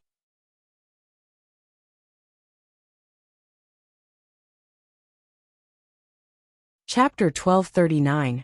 Congratulations from everywhere. Great Elder Tianjian has reached the great perfection of Saint King for many years now, but he has never been able to overcome the final barrier. He's now approaching the end of his life, with only 100 years left. Just a while ago, Great Elder Tianjian suddenly stepped down from his position and left Mercenary City in search of a breakthrough to Saint Emperor. Yet the 9 colored rainbow clouds have descended now. This is the sign that someone has reached Saint Emperor. Is it really Great Elder Tianjian? The speaker was a ruddy old man. He used to be the second elder of Mercenary City, but after Tianjian stepped down, he was elevated to Grand Elder. He was now the most authoritative person in the city, possessing strength at the 9th heavenly layer, and was not too far from reaching great perfection. Meanwhile, Tianjian became a Great Elder of Mercenary City after having resigned from his post. Great Elder Tianjian has only left the city recently. I don't think he's broken through to Saint Emperor in such a short amount of time, said a red-robed middle-aged man. He was a Saint King Elder of the city. The number of Saint Kings currently at great perfection on the continent can be counted on fingers. Even if we include those independent cultivators who spend all their time hidden away in the mountains, there's less than 20. As for Great Elder Tianjian, his talent is extremely great, and he's read the cultivation experiences and knowledge of many Saint Emperor predecessors of Mercenary City. It's extremely likely for him to reach Saint Emperor. He might have left the city in such a manner to find something to trigger his breakthrough, said a skinny, extremely ordinary-looking Saint King Elder. He felt unhideable admiration for Tianjian. At this moment, the new Grand Elder said, "All right, let's stop guessing here. In a while, once the person who's breaking through completely consolidates his cultivation, it will lead to a pulsing of the mysteries of the world that will spread across the entire continent. All we need to do is find the epicenter of the pulsing, and then we'll know who's broken through." The 9 colored clouds had enveloped the entire continent. Although the sight had caused a great commotion, as well as some fear among the weaker people of the continent, the matter influenced all the knowledgeable saint rulers and saint kings the most. All the saint kings on the continent struggled to maintain their calm, as they all stared at the colorful clouds in excitement. Extremely great envy and yearning poured from their gazes. They were all curious to know just who had advanced.